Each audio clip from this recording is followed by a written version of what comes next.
n'a pas entendu parler du nouvel ordre mondial? Quel économiste n'évoque pas une finance mondiale? On nous dit que sans cette gouvernance mondiale, l'avenir n'est pas possible. Derrière toutes ces déclarations, que se cache-t-il véritablement? Certains disent les francs-maçons, d'autres les Illuminati, et certains vont jusqu'à prononcer le mot extraterrestre.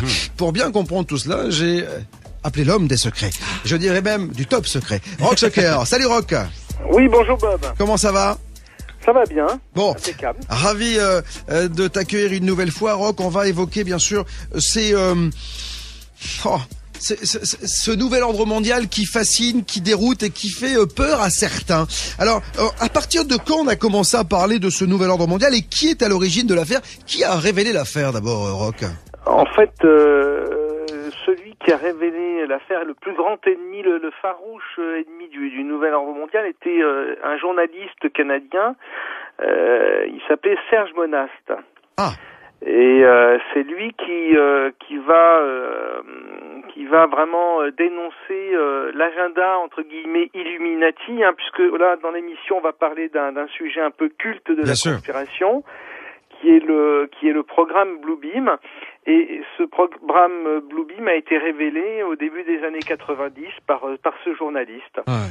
Alors c'est vraiment une figure, c'est une figure incontournable de la conspiration. Il faut savoir qu'il est mort en 96. Ouais. Quelques années seulement après avoir fait ses révélations. Naturellement ou un accident ou Alors, il est mort, il avait 51 ans et il est mort dans des circonstances assez douteuses, on va dire, et on a parlé de crise cardiaque. Donc ça, c'est après, évidemment, là, on est aussi c'est cultissime par rapport à la conspiration. C'est tragique, c'est la mort d'un homme, mais en plus, il est jeune, 51 ans, et il va mourir d'une crise cardiaque alors que c'est quelqu'un qui va avoir dénoncé le premier, il faut savoir, le premier, même avant les anglo-saxons, le programme de la puce électronique, vous savez, l'implant. Bien sûr, RFID. La RFID. Ouais. Et donc c'est ce bonhomme-là. On est dans les années 90. On est dans ces figures des années 90. C'est vraiment les premiers révélateurs de la conspiration. C'est des gens hyper informés, journalistes, et qui ont des réseaux très haut placés, qui vont leur parler de programmes nés dans le cerveau d'employés, d'officiers de certaines officines. Oui, on s'aperçoit que dans ces cas-là, la crise cardiaque, elle a souvent bon dos, quand même. Ouais, elle marche bien. C'est vrai qu'il y a quelques cas comme ça de personnes qui ont un peu trop parlé, et soit c'est la crise cardiaque, soit c'est le cancer dans les 2 ans. Ouais, bien sûr. C'est alors, un grand classique. On parle de nouvel ordre mondial. On va écouter. J'ai sorti pas mal de déclarations d'hommes politiques concernant ce nouvel ordre mondial, parce que je me suis aperçu que c'est vrai qu'à partir des années 90, on commence à évoquer de plus en plus ce nouvel ordre mondial. On voit des gens aux 4 coins de la planète évoquer ce nouvel ordre mondial. Et puis, côté français, bien sûr, on n'est pas en reste, avec notamment, Nicolas Sarkozy en 2008. C'est le 23 octobre, il est en meeting, et écoutez ce qu'il dit. Cette crise marquera sans doute pour l'histoire le commencement véritable du XXIe siècle. Le moment où tout le monde aura compris qu'il était temps de changer, temps de donner un nouveau visage à la mondialisation, temps de construire un nouvel ordre mondial, politique, économique, social, assis sur de nouveaux principes et de nouvelles règles. Alors quand on entend ça, moi je suis spectateur de ce meeting, bon j'y étais pas, mais en tout cas je me dis tiens, le mec se dit que on ne peut pas aller contre la mondialisation, il va falloir que l'on se serre les coudes. On se dit au début tiens, c'est pas mal finalement, il va falloir faire tomber les frontières, les dogmes, etc. Puis on va avancer. Et puis c'est beaucoup plus machiavélique que ça. Effectivement, donc on a vu depuis les années début 90 pas mal de chefs d'État. Ça a commencé avec Bush senior, mais ensuite son fils, Obama aussi, le pape lui-même, et puis Sarkozy à plusieurs reprises. Une première fois, un discours aux ambassadeurs, il avait annoncé donc le nouvel ordre mondial en disant que nul ne pourrait y résister. Et je peux vous dire une troisième chose. On ira ensemble vers ce nouvel ordre mondial. Et personne, je dis bien, personne ne pourra s'y opposer. Ne pourra résister au nouvel ordre mondial. C'est un peu comme un code, comme une marque du plan Illuminati, une signature subliminale. C'est comme ça que, en tout cas, le conçoivent les conspirationnistes. Et Serge Monast qui a été le premier à révéler tout ça. C'est incroyable parce que à côté de ça, quand on sort du cadre genre c'est bien pour vous, on est tout de suite taxé de complotiste, c'est-à-dire que voilà, on est dans la théorie du complot. Et alors c'est assez marrant parce qu'on a la sensation aussi qu'il y a une certaine catégorie de journalistes qui adhèrent complètement à ce nouvel ordre mondial. Hein. Bien sûr. Alors en plus, le terme complotiste, c'est un nouveau terme qu'ils ont inventé, hein, parce que normalement c'est conspirationniste à la base, mais c'est une façon encore plus de réduire encore plus les gens qui se posent des questions, si vous voulez, sont des complotistes. Ouais. C'est vraiment le niveau encore en dessous du dessous. Mais pour rebondir sur ce que tu disais tout à l'heure, effectivement, hein, ça pourrait, quand on entend la première fois le mot nouvel ordre mondial, on se dit bon, peut-être une fraternité mondiale. On n'est pas du tout dans ce registre-là. Ouais. En fait, il s'agit d'une dictature mondiale implacable qui se sert de la technologie, c'est-à-dire que il faut imaginer un dictateur comme on en a toujours connu dans l'histoire humaine, mais qui bénéficierait des technologies les plus abouties, les plus en avance. Aujourd'hui, ça voudrait dire que c'est un monde aseptisé qui serait créé en très peu de temps, avec une humanité réduite à l'état de robot qui perdrait définitivement son libre arbitre. Hein, c'est-à-dire que c'est 1984 d'Orwell, avec un mélange de monde parfait. Oui, c'est Big Brother, quoi. C'est tout simplement ça, quoi. Voilà, c'est ça. Et donc là, on n'est plus du tout. Enfin, il y a plus grand chose de bon à attendre de ce genre de nouvel ordre mondial, si tu veux mon avis. Et alors, on n'est pas dans le monde, dans le nouvel ordre mondial des bisounours. Ouais, c'est ça. Et pour ça, il faudra repasser, quoi. Alors ce soir, jusqu'à 23h avec Rock Soccer du magazine Top Secret, nous parlons du Bluebeam Project parce qu'on va le détailler, ce projet, ce nouvel ordre mondial. Celui qui a révélé cette affaire, Rock, tu le disais, c'est Serge Monast, donc ce Canadien. Il a défini ce projet en plusieurs phases, lui. Absolument. Hein, donc le projet Bluebeam, donc son objectif, c'est d'aider à l'instauration du nouvel ordre mondial. Et pour ça, le nouvel ordre mondial, dont on parlait il y a 5 minutes, il va avoir besoin d'une philosophie commune à tous les peuples. Et en fait, de philosophie sera une religion, parce que on connaît rien de tel pour tenir les masses qu'un bon culte religieux. Et ça marche comme ça depuis des millénaires, il n'y a pas de raison de changer de méthode. Ouais, c'est pas prêt de s'arrêter. Hein, voilà. Et l'instauration de cette religion nouvelle, c'est le secret, c'est l'articulation principale du contrôle mondial. Sans ça, il n'y a pas de nouvel ordre mondial possible. Et donc, pour imposer cette religion, la méthode, c'est l'opération Bluebeam. C'est un programme qui a déjà commencé. Dans la première phase qui était dénoncée par Serge Monast a déjà commencé. C'est une phase psychologique. Et cette première phase, c'est la remise en cause de l'ordre ancien. C'est la remise en cause des valeurs, des connaissances scientifiques, mais ça passe aussi par des découvertes archéologiques qui vont montrer l'erreur, la falsification des doctrines du passé. Non, mais alors ça veut dire quoi? Ça veut dire que, là encore une fois, si je prends le bon côté de la chose, je me dis finalement ils vont peut-être expliquer qui a fait les pyramides, l'île de Pâques, etc. Peut-être. Très juste. Eh oui. Très juste. Ben exactement ça. C'est exactement ça. Tu sais, on n'attrape pas les mouches avec du vinaigre. Il faut effectivement, on va apporter de la vérité là en l'occurrence. On va dénoncer des choses, mais c'est pour mieux vous retourner la tête. Et là, le but c'est la remise en question profonde de la croyance traditionnelle. Le cinéma, c'est un très bon vecteur pour faire ce boulot de cette première phase psychologique. Alors, on peut penser à des films comme pour nous les chrétiens.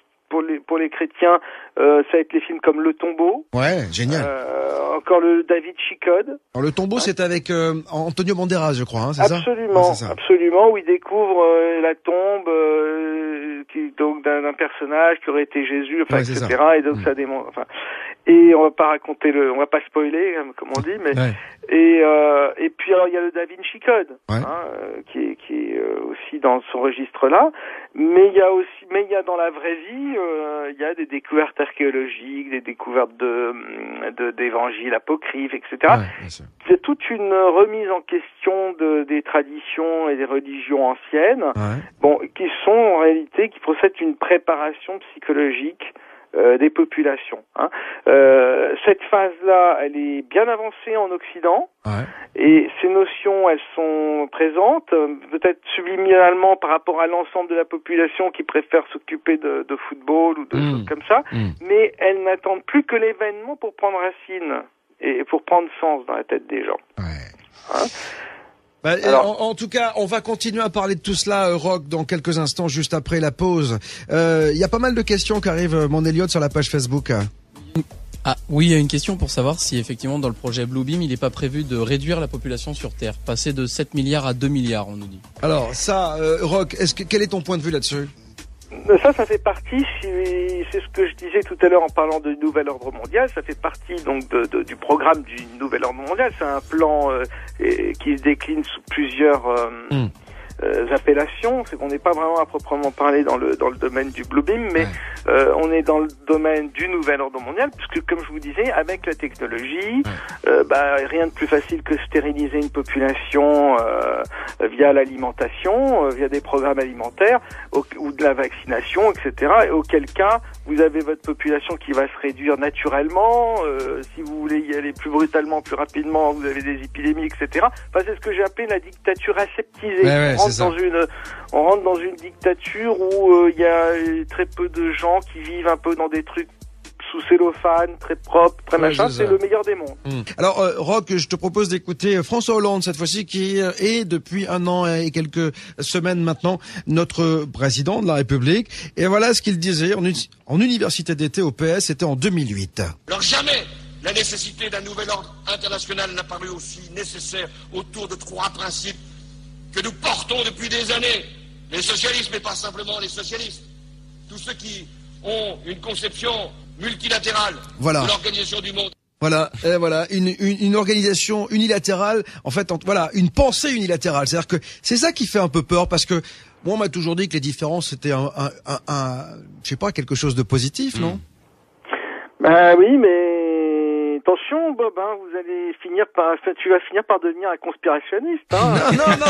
Non, moi j'observe, hein, moi je sais, j'expose et les gens disposent, tu le sais bien. Mais je sais, mais je suis exactement dans cette démarche. Mais oui, c'est ce que moi je fais ce constat-là tous les jours. C'est vrai que il y a vraiment deux discours, quoi. Il y a ce qu'on observe dans la réalité, et c'est la direction que prend le monde. On se rend compte que l'Union européenne, la communauté européenne, si on analyse son fonctionnement, ça ressemble, et on en parle d'ailleurs dans Top Secret, ça ressemble vraiment de plus en plus à une étape obligée vers ce nouvel ordre mondial, vers cette dictature mondiale. Enfin, donc il y a énormément à réfléchir, à penser là-dessus. On a vu que c'était une remise en question de l'ordre ancien, des philosophies anciennes, des doctrines et même des connaissances scientifiques anciennes, mais il faut aussi voir qu'il y a une nouvelle philosophie qui est derrière, qui a été aussi amenée,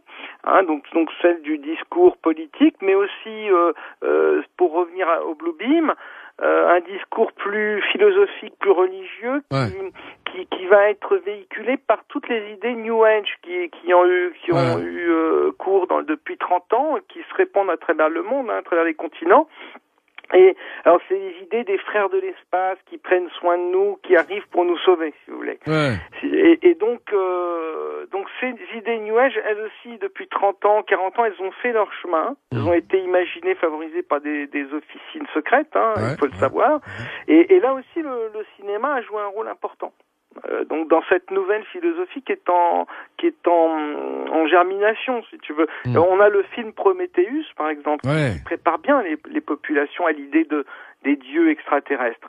Et voilà, même si dans le film, en l'occurrence, les extraterrestres sont des méchants, ce sera pas le cas dans le programme Bluebeam. Je vous conseille d'ailleurs de voir ce film, qui est pas un très grand film, en tout cas, il est intéressant, c'est vrai, parce que il permet d'avoir une certaine philosophie. Alors, dans la deuxième phase de ce projet Bluebeam, révélé et répertorié par Serge Monas, qui a été le premier à évoquer ce Bluebeam Project, il y a quelque chose qui est assez déroutant, c'est la projection holographique. Et c'est pour ça qu'on a dit que la NASA pourrait être derrière également, ou en tout cas partie prenante de ce Bluebeam Project.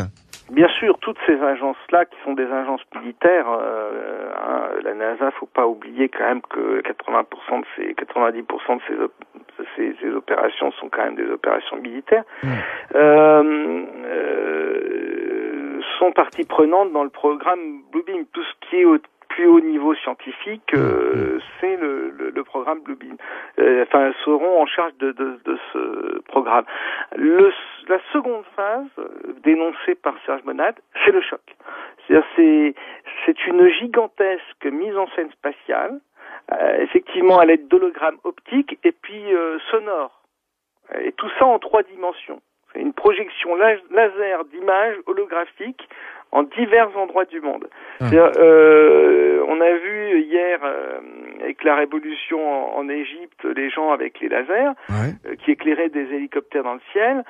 Il faut imaginer ce que ça peut être comme laser quand c'est entre les mains de la NASA, de la NSA et des gens comme ça. Et en fait, quelles sont les images qu'on va avoir parce que si on décide de nous balancer des hologrammes, donc des projections holographiques, c'est pourquoi? C'est pour qu'on voit Dieu, pour qu'on voit un Messie? Absolument. Ah bon? C'est un son et lumière qui va être disposé donc dans la haute atmosphère, toujours selon Serge Monad. Mais il faut voir ça, c'était dans les années 90. Les gens l'écoutaient, ils avaient des yeux ronds, et ils disaient mais il est fou ce gars. Et donc visible depuis le sol à des centaines de kilomètres à la ronde, puisque c'est dans la haute atmosphère, vous avez l'écran qui est très très haut, tout le monde voit ça. Personne ne peut manquer le spectacle. Et qu'est-ce qu'on va voir? On va recevoir, chacun en fonction de son pays et de ses croyances, va recevoir une image en accord avec la foi dominante de son pays.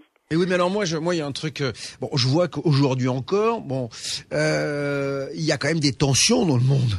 Est-ce que toutes ces tensions vont disparaître? Est-ce que ça voudrait dire que déjà derrière toutes ces tensions, c'est un peu un leurre et que de toute façon, quoi qu'il en soit, il y a des réunions sous le manteau dans lesquelles on fomente déjà l'avènement de ce nouvel ordre mondial? On sait bien que, là je n'ai pas les réponses par rapport à ça, mais on sait bien qu'une des grandes théories par rapport à la conspiration, c'est qu'il faut créer des crises pour pouvoir apporter des solutions. C'est le système action-réaction. Et donc forcément, on peut supposer que certaines crises soient en fait provoquées artificiellement pour pouvoir apporter la solution qui convient et qui est dans l'intérêt de cette élite mondialiste. Alors là, on est vraiment dans la théorie du complot, c'est-à-dire qu'on on rend malade le monde pour lui trouver en fait le médicament. Ça peut fonctionner comme ça. Peut-être que dans la vie, on peut se comporter aussi comme ça au quotidien sans même s'en rendre compte. Après, vous savez, il y a des gens, c'est leur travail d'imaginer toutes sortes de choses. Et tu penses qu'on sera psychologiquement, toi tu dis que le cinéma aujourd'hui est en train justement de nous envoyer, un peu comme quand on parle d'extraterrestres, des infos pour nous mettre dans un état de réceptivité optimum? Absolument, on peut penser qu'il s'agit effectivement d'une préparation psychologique. La graine est plantée, après les circonstances peuvent la faire germer ou pas. Si vous imaginez le spectacle haut en couleur, le son et lumière auquel les gens vont assister, il faut comprendre que ils entendront la voix de Dieu. Qui parlera dans toutes les langues. Et chacun entendra clairement le message. Alors, s'il y a des tensions, on leur dira maintenant, il faut vous embrasser les uns les autres, ou que sais-je. Vous voyez tu vois ce que je veux dire? Moi, ce que je trouve génial, c'est que il y a quand même, il y aura toujours des gens. Ça me fait toujours penser au film, tu sais, on se souvient, je crois que c'était même dans Highlander, où il y avait une population qui vivait sous terre, etc. Dans tous ces films, tu sais, où t'as toujours un clan de rebelles qui veut pas se soumettre au diktat, et on a la sensation qu'aujourd'hui, des gens qui réfléchissent un petit peu, qui voient un petit peu plus loin que le bout de leur nez, ils vont refuser ça quand même. Alors, ça va être très très difficile de ne pas céder à cette séduction. D'abord, il y aura la masse, 95% des gens qui seront à fond là-dedans. C'est le show spatial, les projections d'images, etc. Ça va être utilisé pour simuler la fin des temps parmi les nations. Donc, faut imaginer le choc. C'est ce que les peuples seront témoins de scènes qu'ils attendent depuis des siècles. C'est-à-dire, c'est des scènes représentant les prophéties de toutes les religions et les événements que chacun a eu comme rêve, c'est-à-dire le retour du Messie, etc. Tout ça sera projetés grâce à un vaste réseau de satellites. Et franchement, va être très dur pour les 5% de personnes qui ne seront pas dupes d'expliquer aux gens, mais attendez, tout ça c'est du bidon, vous l'avez expliqué avec le Blue Beam. Si jamais ça arrive, parce que la révélation ultime de l'affaire du Blue Beam, si ce programme-là a vraiment lieu et vraiment déclenché un jour, c'est que Dieu et les anges sont en réalité des entités extraterrestres qui ont favorisé l'évolution de l'humanité depuis le commencement des temps et qui ont guidé l'homme depuis la fondation des premières civilisations et la création des premiers cultes religieux. C'est une révolution dans la tête. Alors évidemment que ça sentira l'arnaque, mais ce sera très difficile de résister parce que ils vont pas faire ça n'importe quand. Ils feront ça à un moment où l'humanité aura connu une période de traumatisme. Oui, c'est ça, mais guerre. En quoi on peut imaginer quoi dans les 20, 30, 50 prochaines années? C'est quelque chose comme ça pour que tout le monde soit. Ça peut être plus rapide, mais donc on risque de le vivre nous encore. Ouais, on peut supposer qu'on puisse le vivre. Oui, c'est peut-être une question de décennie. Si jamais ces gens-là décident d'aller au bout de leur programme, les choses peuvent encore changer. Rien n'est inéluctable. Mais en tout cas, s'ils le font, ils le feront vraiment après une crise terrible et sous le choc, les populations accepteront comme logique ce qui leur a toujours paru inconcevable. Et puis bon, ben là, après les gens déchanteront, mais dans un premier temps, ils prendront la main qui leur est tendue. Et pour t'expliquer à quel point ce sera difficile, c'est qu'il y a le 3e Effective School, il y a la troisième phase de ce programme là, qui est le coup de grâce, c'est que les gens entendront des voix à l'intérieur de leur conscience, c'est-à-dire qu'ils auront l'impression que Dieu leur parle directement dans la tête. Oula. Cette technologie, le pire, c'est qu'elle est peu connue, mais elle existe depuis longtemps. C'est-à-dire qu'en fait, c'est comme s'il y avait une machine qui nous envoyait des messages télépathiques. Voilà, c'est l'ultime machine à miracle. Les systèmes d'émission, de réception et les ondes ELF, VLF et ELF peuvent atteindre chaque personne à l'intérieur de sa conscience. Et donc la personne qui sera touchée par ce phénomène sera persuadée que c'est son propre Dieu qui lui parle et qui lui donne des ordres depuis les profondeurs de son âme. Va-t'en toi après lui dire, mais non, tu sais, c'est Blue Beam, c'est une connerie. Ouais, c'est ça. C'est flippant. C'était la caméra cachée. Et alors, donc tu peux faire entendre, comprendre des messages par audiogramme à pulsion micro-ondes auditives directement envoyées dans le cerveau. Tout ça, c'est scientifique, ça existe, ces expériences datent des années 70. Alors ça paraissait en 70 de la science-fiction, mais aujourd'hui ça ressemble encore à de la science-fiction. Et pourtant, ces technologies qui sont peu connues sont entrées dans le domaine public. C'est-à-dire qu'on s'en sert même de façon ludique. C'est fun, c'est rigolo. Il y a des opérations publicitaires, commerciales, où tu as des passants qui passent sur le trottoir, ils sont tout un groupe, et la pub choisit un secteur de 30 cm si tu veux sur le trottoir, et il n'y a que la personne qui passe à cet endroit-là qui va entendre le message publicitaire. Pendant tous ses voisins, les autres qui sont à 1 mètre de lui, n'entendront rien. Et le type entend ça à l'intérieur de sa tête. Hundreds of people in the valley say they are hearing voices in their heads. And those voices are being transmitted by microwave or other methods. Well, several viewers asked us to investigate what they call electronic harassment. KMIR 6's Angela Monroe joins us now with what she's discovered. Angela. Electronic harassment, synthetic telepathy, voice-to-skull technology. Chances are you haven't heard of these terms, but after searching the internet, I found dozens of websites dedicated to the phenomenon and several Valley residents who say they're victims. How much more can you invade me than to go into my brain? It sounds like somebody else is reading the book, only it's thoughts. We're not having a group hallucination. This is actually something that's happening. These men all live in the area, didn't know each other before the voices started, and say someone is playing mind games with them. Mostly it's a lot of derogatory comments about whatever you're thinking about. Kevin Bond says he used to have a normal life. I was living in the San Diego area, was clerking for a federal judge, and I noticed that I was being followed by a whole bunch of people. According to the websites, what Bond is describing is called gang stalking. He moved to Palm Springs to escape. I started hearing, as you'll hear, hearing voices and what they'll call voice to skull or microwave hearing. Bob Stansfield says his experience was similar and started a decade ago. They were active in following me around here, and I started hearing the voices a little bit after the vehicular stalking. Randall Ringer says the voices started when he was undergoing chemotherapy. The first thing that was said was Randall Ringer. And I sat up straight and I went to into the bathroom, and I looked in the mirror, looked myself in the eyes, and I said, did that really happen? Bond says he's found more than 300 victims locally and is tracking others across the state through billboards. In Johnson Valley, a Freedom House just opened to help people who believe they are being targeted. To many of you who find yourselves the object of covert harassment, that there is hope and that you are not alone, and that we are striving to find legislation and we're working towards freedom for all. Derek Robinson leads a national group called Freedom from Covert Harassment and Surveillance. He says he knows who's playing mind games. Rogue government officials that are sponsoring this, also corrupt business officials, and private citizens. And he also told us how. Most of it is delivered by microwave, and I believe it's satellite delivered. Bond says neurotransmitter chips that run off body electricity have been inserted into some people. And they assign cell phone numbers to them.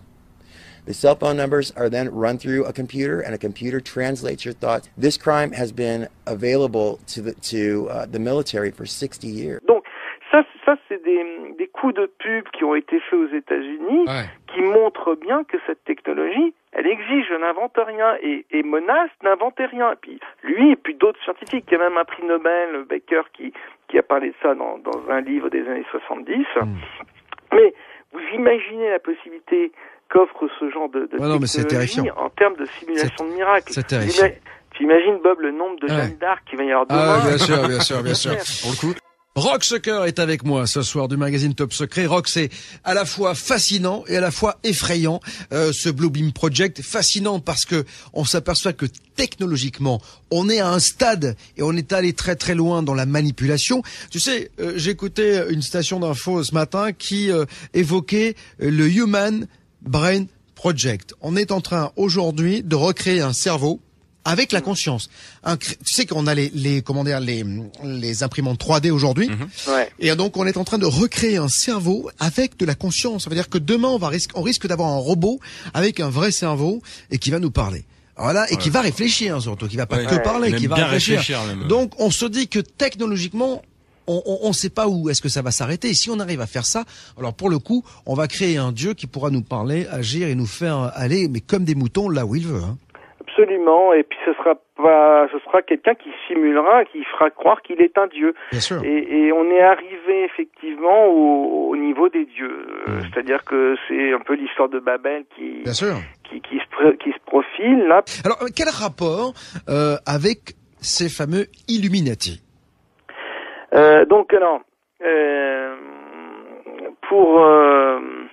Pour terminer avec l'histoire de ce truc des voix dans la tête, là, on n'est pas là pour faire un cours de physique, mais il faut que les gens pensent maillage satellite autour de la planète, HAARP, modification du champ magnétique, et donc de la chimie du corps humain. Et tout ça va faire que le jour où s'est déclenché cette affaire-là, vous avez le corps la chimie du corps humain qui est modifiée, donc l'état de conscience des personnes qui est modifié. Vous allez avoir des milliers de Jeanne d'Arc qui vont être placées dans des sortes de transes ou d'extase mystique.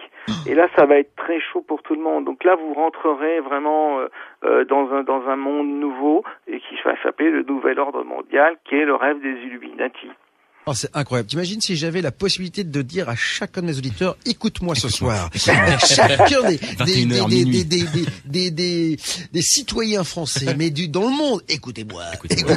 Pas vous dire toute la vérité. Non, on en rigole, mais c'est vrai que c'est effrayant parce que on sait toujours comment certaines personnes après peuvent utiliser ces technologies et ça fait très très peur. Donc les Illuminati, on a parlé également des Anunnaki, c'est-à-dire que les extraterrestres qui seraient derrière tout cela.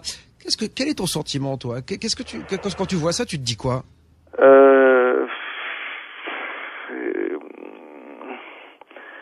Moi, je n'ai que des questions. J'ai aussi des hypothèses, mais ça nous entraînerait vraiment trop loin et ça nous éloignerait du Blue Beam. Les Illuminati, on va dire que c'est un terme générique qui veut dire que ce sont des gens qui tirent les ficelles parce qu'ils en ont le pouvoir, parce qu'ils ont le pouvoir, les moyens, et puis le background. Alors on pourrait imaginer que ce sont effectivement des gens qui ont reçu le pouvoir. Si on se réfère au texte ancien, au texte sacré, etc., parce que ils sont de la lignée des extraterrestres, des fameux extraterrestres ou des fameux dieux ou faux dieux qui ont influencé l'histoire des hommes. Et puis je crois qu'il faut vraiment que les gens comprennent, c'est que on devrait tous se poser des questions. Ça fait partie du boulot. On est là pour essayer de chercher une vérité et de rester ouvert et tolérant à tout. Et puis surtout, toujours responsable de nos vies et de notre propre bonheur, et que ce soit pas quelqu'un qui essaye là de la diriger, quoi. Donc tout simplement. Oui, et de nous dire ce sur quoi on a le droit de réfléchir, et puis ce qu'il faut laisser tomber. Je crois qu'il faut être fort de ce côté-là et décider de soi-même, de savoir quelles sont les questions qu'on a envie de creuser. Pour en revenir au Blue Beam, moi je ne sais pas s'il faut y croire. C'est à chacun aussi de se faire son idée. Mais en tout cas, s'il y a vraiment une volonté d'instaurer de nouvel ordre mondial, ça passera forcément par une religion commune. Parce que la religion, c'est vraiment fondamentalement ce qui divise l'humanité.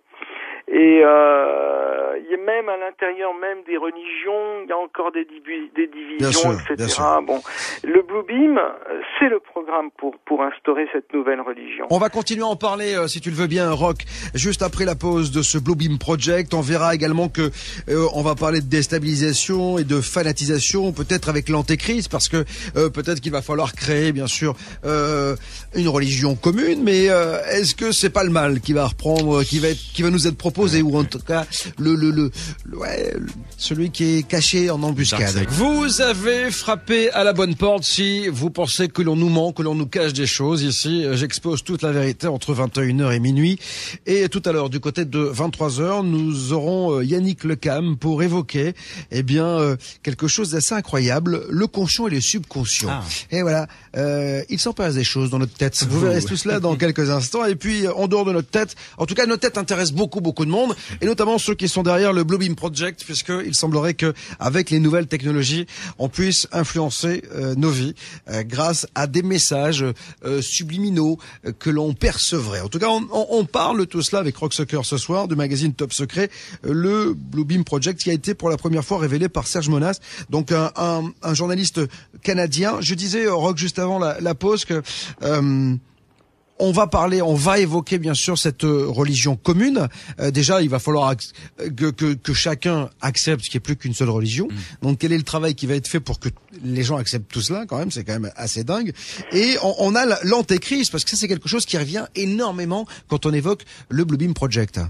C'est ça qui est amusant, entre guillemets, dans cette histoire de Blue Beam Project et puis de nouvel ordre mondial, c'est qu'en réalité, donc cette dictature aseptisée avec réduction de population, etc., si elle devait avoir lieu, ressemblerait en tout point à ce que nous ont décrit les textes sacrés, les textes traditionnels, les prophéties qui annoncent l'arrivée d'un antéchrist qui prend le pouvoir intégral sur la planète et qui fait basculer l'humanité dans des heures sombres dans une ère très sombre de dictature mondiale. Alors c'est ça qui est complètement fou, qui est complètement étonnant dans ce à quoi on assiste aujourd'hui, cette course au mondialisme, etc., où on se dit effectivement, on n'a jamais dans l'histoire échappé à des dictateurs qui arrivaient à un moment ou à un autre.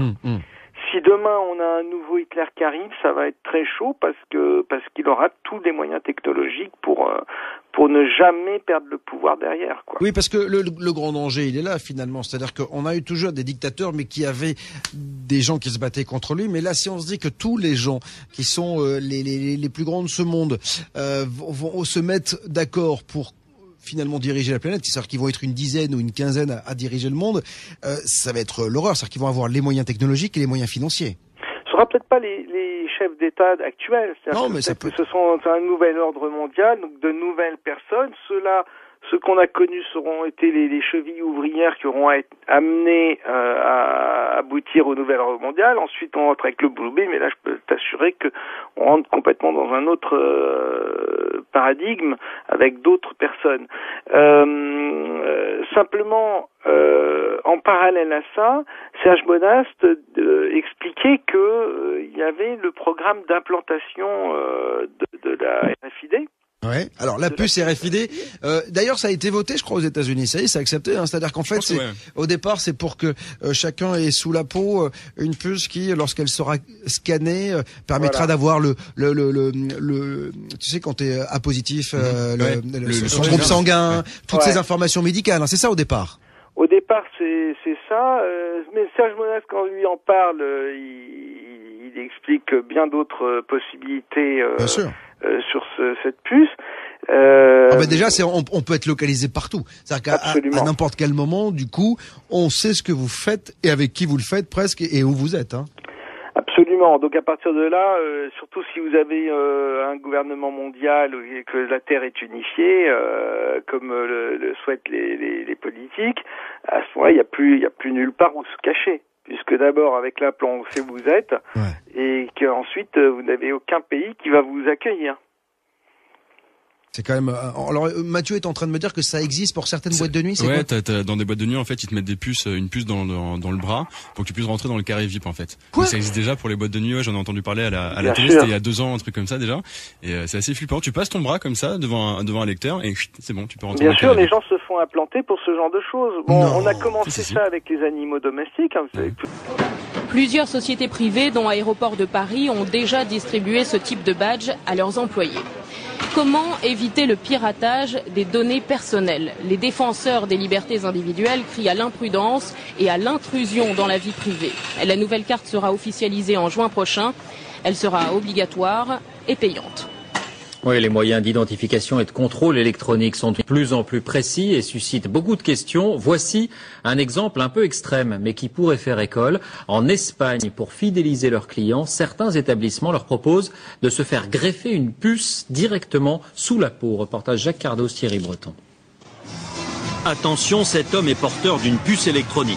Implantée dans le bras, elle lui permet d'avoir accès au carré VIP. Comme un produit de supermarché, les clients sont barcodés et la puce contient leur crédit consommation. Ainsi, dans cette boîte de Barcelone, il y a ceux un peu vieux jeux qui dansent encore avec un porte-monnaie et ceux qui n'en ont plus besoin. Légalisée depuis 1 an, cette greffe est même proposée à l'intérieur de la boîte contre 125 €. L'opération ne dure qu'une vingtaine de minutes. D'abord une petite anesthésie locale, ensuite la puce est greffée sous la peau et reliée à un compte personnel, un peu comme un compte bancaire. Je ne sais pas pourquoi j'ai voulu faire ça. En fait, c'est peut-être parce que tout le monde l'a. Et puis, c'est pour savoir comment c'est. C'est juste pour ça. Cette puce qui vient des États-Unis a obtenu un droit de commercialisation à condition de ne pas détenir d'informations médicales. Facile à implanter, n'importe qui peut donc s'improviser infirmière de boîte de nuit. C'est plus facile que de faire un piercing. Et ceux qui font ça n'ont pas spécialement d'autorisation. Et de toute façon, je me sens capable de réagir en cas de problème. Une centaine de consommateurs a déjà opté pour l'identification électronique. Un seul petit problème, pour se faire retirer la puce, il faut subir une intervention chirurgicale. C'est le même principe que pour les femmes qui se font implanter une pilule contraceptive. Au bout d'1 an ou 2, il faut bien l'enlever pour en faire poser une autre. Reste le problème du pistage éventuel des clients, car la puce permet aussi de suivre un individu par satellite, ce qu'aucune législation n'interdit en Europe.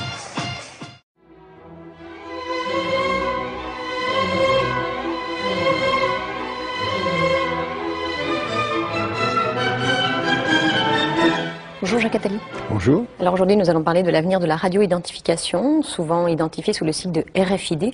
Alors qu'est-ce que c'est? C'est une méthode pour mémoriser et transmettre des données qui sont stockées sur des radioétiquettes composées d'une puce électronique et d'une antenne, qui permet de recevoir et répondre aux requêtes radio émises depuis un émetteur-récepteur. Alors ces radioétiquettes, elles sont introduites dans des produits ou collées sur des objets, mais elles peuvent aussi être implantées dans des organismes vivants.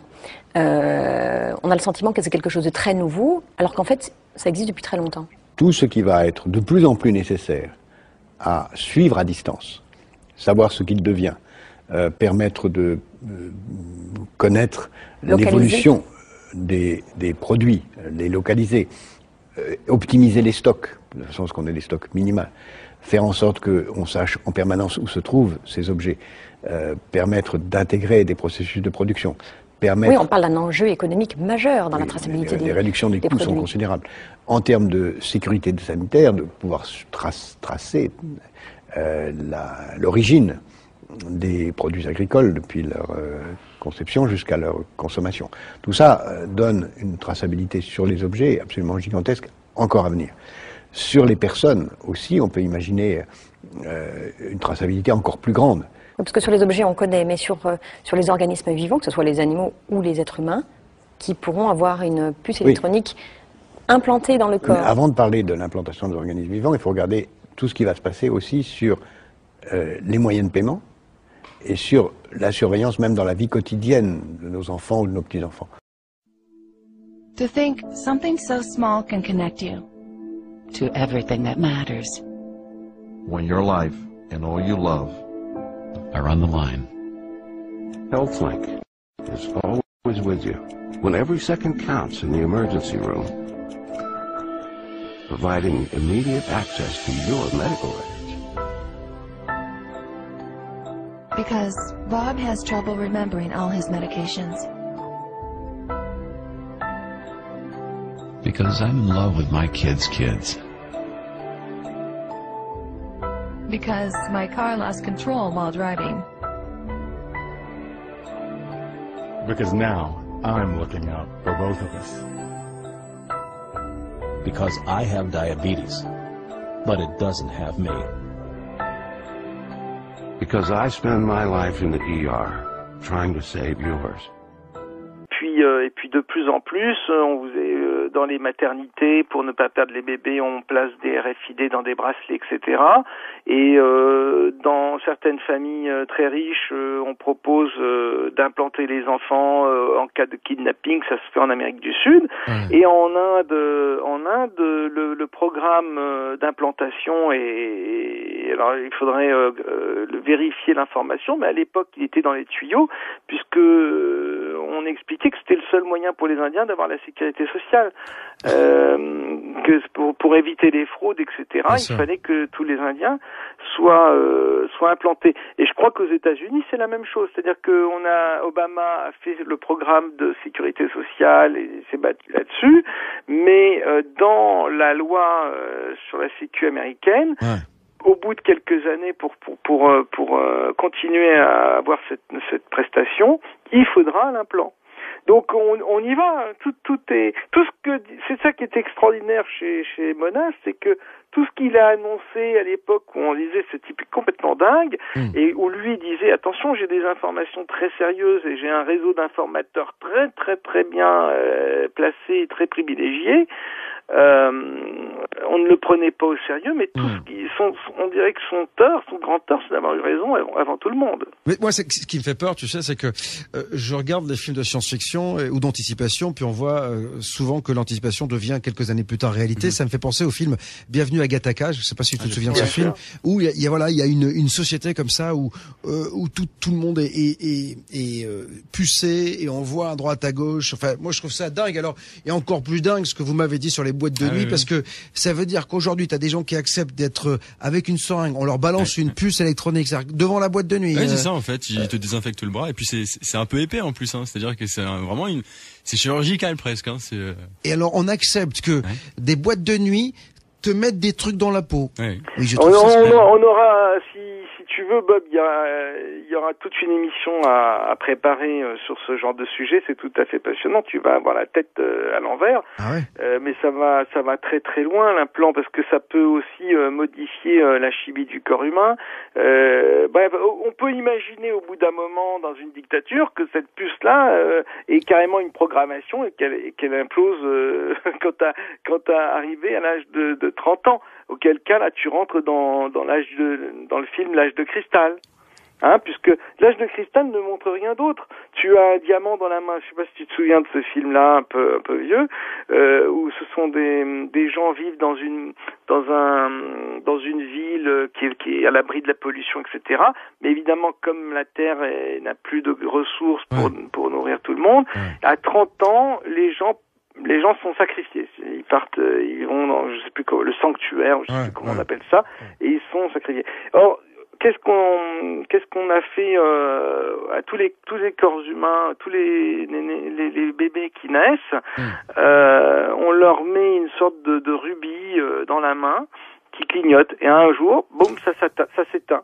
C'est-à-dire que quand le truc arrive l'implant arrive à son terme, ça s'éteint, et ça veut dire qu'il faut aller à l'abattoir, quoi. Ouais, c'est juste hallucinant. J'ai vu un film aussi avec, je crois que c'est Justin Timberlake sur, c'est sur le temps, en fait. Time Out, je crois. Ça, c'est incroyable, ça aussi. Mais c'est exactement, c'est le principe de l'implant. Si tu réfléchis bien, l'implant, c'est tout ça. Mais d'un autre côté, ça peut être, on peut prendre le côté pratique. Par exemple, tu peux mettre une puce pour prendre la carte Navigo, ta truc de sécurité sociale, ta carte bleue. Le mec, on lui parle du nouvel ordre mondial. Il me parle de sa carte Navigo quand même. C'est-à-dire que tu vois quand même le Mathieu qui est terre à terre. On est visionnaire, Mathieu. Tu vois, on va loin. Mais ça me fait peur tout ça là. Mais là, il résonne comme nous résonneront. Voilà. La majorité de la population. Mais bien sûr, parce qu'il y a des bons points. Mais bien sûr. C'est comme ça que l'implant va réussir à s'implanter, parce qu'on va t'expliquer que si t'as une crise, tu tombes évanoui sur la rue, on pourra lire ton implant en 2 secondes, on sait quel traitement te donner, etc. Les gens vont se précipitent déjà là-dessus, parce que dans certains pays c'est déjà le cas. Pour les enfants, la peur du kidnapping. Bah oui, fatalement. Bah oui. Et le problème, Mathieu, c'est que le jour où tu as un dictateur qui a pas froid aux yeux, qui est décidé à tout pour instaurer son pouvoir et la dictature mondiale, ce jour-là, l'implant, il servira pas seulement pour pouvoir passer l'autoroute, le péage. T'imagines les informations qu'on peut t'envoyer dans ton implant. Non, mais il faut juste être au courant que de toute façon, il y a déjà toutes les informations sur Facebook, dans ton portefeuille, il y a déjà tout. C'est-à-dire mais alors déjà, Mathieu, on est complètement surveillé. C'est-à-dire que tu es fiché. On peut savoir où tu es n'importe comment. Tu sais que tu fais. Il y a quand même des mecs qui pendant la guerre se prennent des missiles sur la gueule alors qu'ils sont dans un chiotte, tu vois, quelque part dans le monde. Mais les mecs savent où il est et le missile a été envoyé à des centaines de kilomètres. C'est-à-dire qu'ils savent où, ce qu'on appelle la guerre chirurgicale. Quoi qu'il en soit, donc t'imagines déjà ce que ça fait. On imagine que si ça. En tout cas, ce soir jusqu'à 23h, c'est le projet Bluebeam qui nous intéresse, ce nouvel ordre mondial. L'application Bob vous dit toute la vérité est téléchargeable gratuitement sur l'App Store et Android.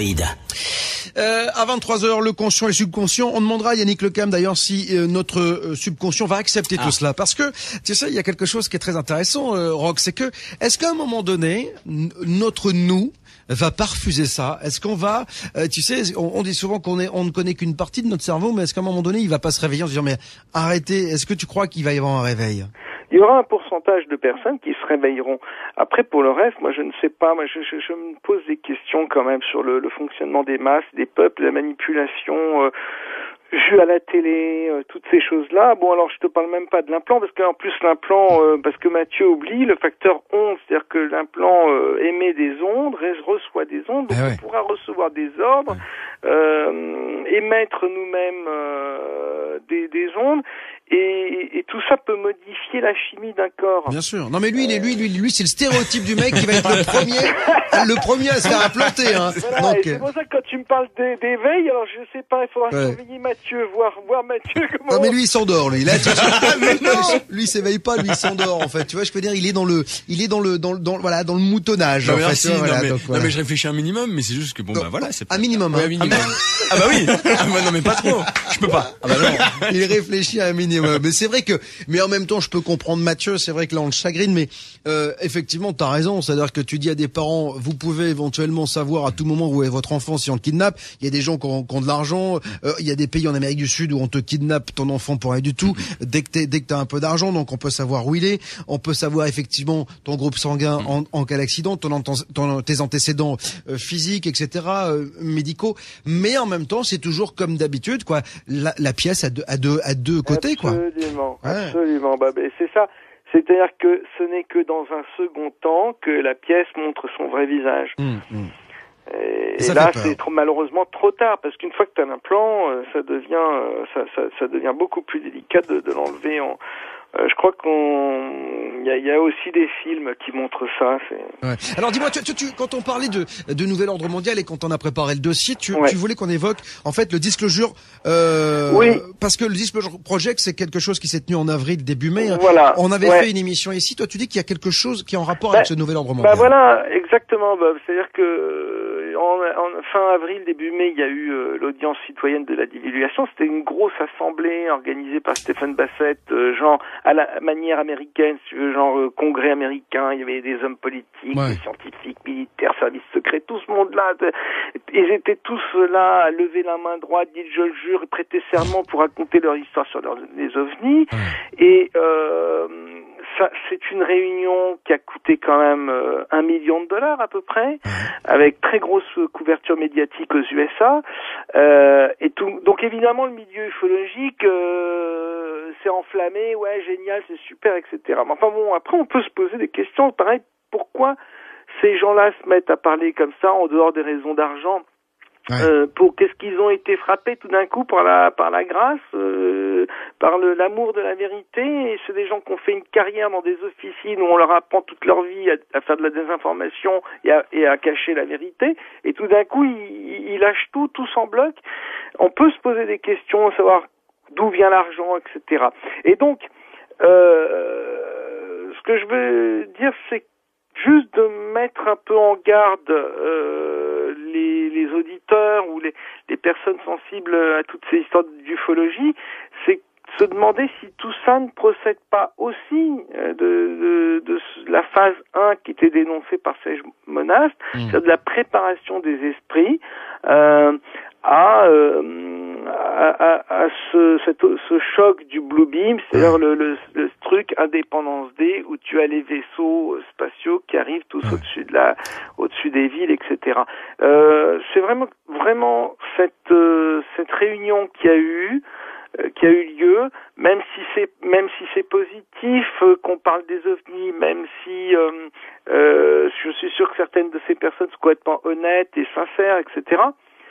On peut se demander qui tire les ficelles là aussi, et si c'est pas une façon de préparer, si on n'est pas déjà dans la phase 1 du Blue Beam, c'est-à-dire la préparation de la population, à savoir, vous voyez, on vous l'avait dit, il y avait même des gens gradés, tout ça, avec pédigré qui vous avaient révélé l'existence des ovnis. Bien donc sûr. Vous pouvez le croire. Vous avez encore une preuve de plus. Ouais, une preuve de plus. Alors tu sais que beaucoup de politiques évoquent ce nouvel ordre mondial. On se demande qui est derrière, parce que la question c'est à qui profite le crime. Et puis on a pas mal de politiques donc qui évoquent depuis quelque temps maintenant ce nouvel ordre mondial. Et on a quelqu'un qui a été célèbre pour ses frasques dans une certaine chambre d'hôtel, qui était un économiste brillant, qui a été le patron du FMI, Dominique Strauss-Kahn, qui en son temps également évoquait, et d'ailleurs l'évoque toujours, au gré de ses conférences, parce qu'il en fait toujours, le nouvel ordre mondial. Il dit, lui, que le monde est uni. Écoutez-le. La planète se réunit en une seule humanité. Mais le monde est un seul, le monde est uni, on est un seul peuple. Voilà, un seul peuple, le monde est uni, une humanité. Ouais. Ça, c'est quand même assez dingue. C'est-à-dire que là, pour le coup, on voit qu'il y a un travail derrière de lobbying, et que voilà, on commence à parler. C'est vrai que c'est pas anodin. Moi, j'avais eu un montage, je crois, d'une émission de télé, je crois que c'était un zapping, où on voyait tous les gens, tous les hommes politiques, le nouvel ordre mondial, nouvel ordre mondial. C'est-à-dire que voilà, c'est que ça vient, ça revient, ça nous est rabâché perpétuellement, Roch, hein. Absolument, c'est toujours, ça procède toujours de la même préparation qui est sur plusieurs phases, et là et c'est vrai qu'il y a un discours il y a un double discours, c'est-à-dire qu'il y a le discours et puis les faits en réalité. Ouais. Ça fait peur. C'est vrai que ça fait peur. À qui va profiter le crime? Est-ce que tu disais tout à l'heure que c'était pas forcément les hommes politiques. Est-ce que ce sont les banques, les financiers, parce que à un moment donné, si on fait ça, c'est qu'il faut qu'on récupère de l'argent, parce que sinon ça n'a aucun intérêt. Bob, ça engagerait quasiment une nouvelle émission, je t'assure. C'est à qui profite le crime, c'est-à-dire comment ça peut fonctionner, qui tire les ficelles réellement. Effectivement, là, ça nous ramène aux dieux, aux faux dieux, à l'histoire des civilisations, parce que peut-être que tout ça n'est qu'une boucle temporelle qui se joue tout le temps. On nous a raconté le déluge, on nous a raconté, etc. Il y a peut-être un moment, un Matrix Reload qui nous attend, c'est-à-dire une remise à jour. Le nouvel ordre mondial, c'est peut-être un départ à zéro où on remet les pendules à l'heure, on repart avec une humanité nouvelle, et là ça rejoint après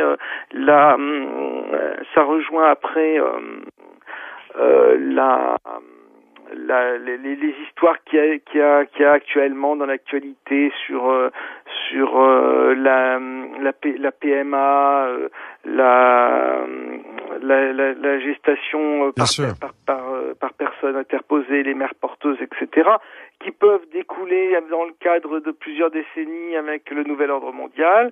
Ça peut aboutir à des matrices artificielles ou avec une humanité qui est créée artificiellement. En 2005 paraît en France un livre scientifique qui fait l'effet d'une bombe. C'est l'UA, l'utérus artificiel, écrit par le docteur Henri Atlan, biologiste et philosophe. Après la pilule contraceptive, l'insémination artificielle, la fécondation in vitro, une prochaine étape sera l'ectogenèse, c'est-à-dire l'utérus artificiel. C'est-à-dire la possibilité de faire se développer un bébé depuis la fécondation jusqu'à la naissance, en dehors du corps d'une femme. On transgressait quelque chose.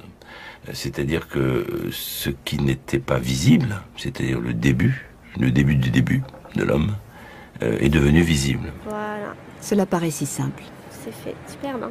C'est magique, hein. Des chercheurs à différents endroits du monde travaillent pour optimiser la procréation médicalement assistée. À l'autre bout de la chaîne, ils espèrent augmenter toujours plus la survie sans séquelles des grands prématurés. Recherche sur le placenta artificiel. Étude pour un liquide amniotique de synthèse. C'est un peu comme si plusieurs personnes creusaient un tunnel de différents côtés d'une montagne. S'ils arrivaient à se rejoindre au même endroit, la jonction sera faite. L'utérus artificiel existera.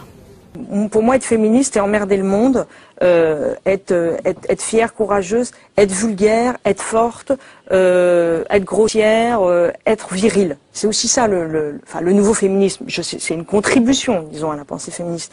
On n'a pas on crée pas non plus un nouveau féminisme, mais on essaye effectivement d'aller du côté de ce qu'on appelle la virilité, c'est-à-dire prendre un peu au mec ce feu sacré de la virilité. C'est quoi être viril? C'est avoir une grande gueule, c'est boire, fumer, parler, s'emparer de la chose politique, parler toute la nuit, rouler sous la table pour des idées. Pourquoi vous faites cette tête-là, Fabrice Guignon? On a l'impression que vous êtes estomaqué, abasourdi. Vous allez prendre le peu qui leur reste, hein, parce ils sont tellement, il reste plus rien, mon chéri, je t'assure, ils sont en fin de piste, vous verrez. Nous, on n'est pas du tout dans un combat contre les mecs et dans une haine des mecs. On est un peu, justement, ce que dit aussi Virginie Despentes dans son livre, c'est tous ensemble, c'est-à-dire justement cette virilité-là, partageons-la tous ensemble, les hommes et les femmes, que les mecs se féminisent, que que les femmes se virilisent, faisons un petit peu circuler, et aussi faisons circuler le ventre et la tête, puisque vous vous dites, voilà, les femmes sont merveilleuses parce qu'elles sont du côté du ventre, elles enfantent, etc. Puis les hommes, c'est le cerveau. Moi, je serais pour qu'on sorte un peu de cette partition naturaliste. L'utérus artificiel pourrait nous y aider, par exemple. Les femmes pourraient n'être plus que des cerveaux, les hommes pourraient louer des utérus pour faire des enfants. Voilà, je ne comprends pas la nécessité de cette uniformisation. Moi, je pense qu'il y a égalité, mais je ne comprends pas pourquoi vous voulez l'uniformité. Je crois que c'est Sacha Guitry qui disait qu'il donnerait volontiers la supériorité aux femmes si elles arrêtaient de parler d'égalité.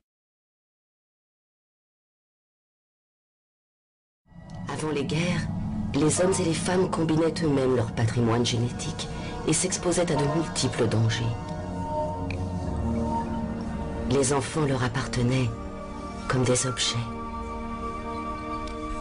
Ils ne prenaient pas la liberté comme il est d'usage aujourd'hui. C'est ce qui s'appelait une famille. Nous avons beaucoup progressé depuis lors.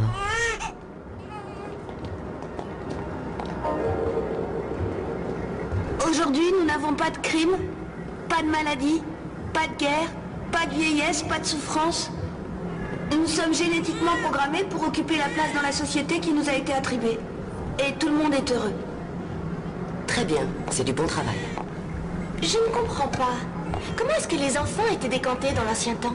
Les enfants n'étaient pas décantés, ils naissaient. L'homme et la femme pratiquaient le sexe, la femme tombait enceinte et ensuite elle accouchait. Comme les animaux? Je sais que c'est difficile à croire. C'était une expérience très douloureuse, dangereuse et extrêmement dégradante. Alors ils avaient peur d'avoir des activités sexuelles? Quelquefois, oui. Quand un homme et une femme voulaient avoir des bébés, ils étaient obligés de se marier. Et l'activité sexuelle n'était tolérée qu'entre ces deux personnes. Pendant combien de temps? Toute leur vie. Vous voulez dire que c'était des pères et des mères? Il n'est pas nécessaire d'utiliser un langage ordurier. L'ancien système encourageait les comportements négatifs. L'envie, la traîtrise, la propriété. Les enfants étaient élevés dans de très mauvaises conditions et ils n'avaient pas de soma pour atténuer leur douleur.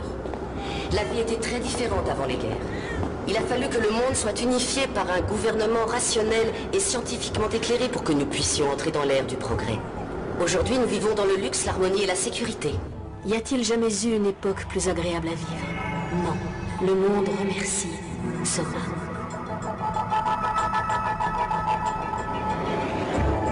Chacun a sa place et un objectif.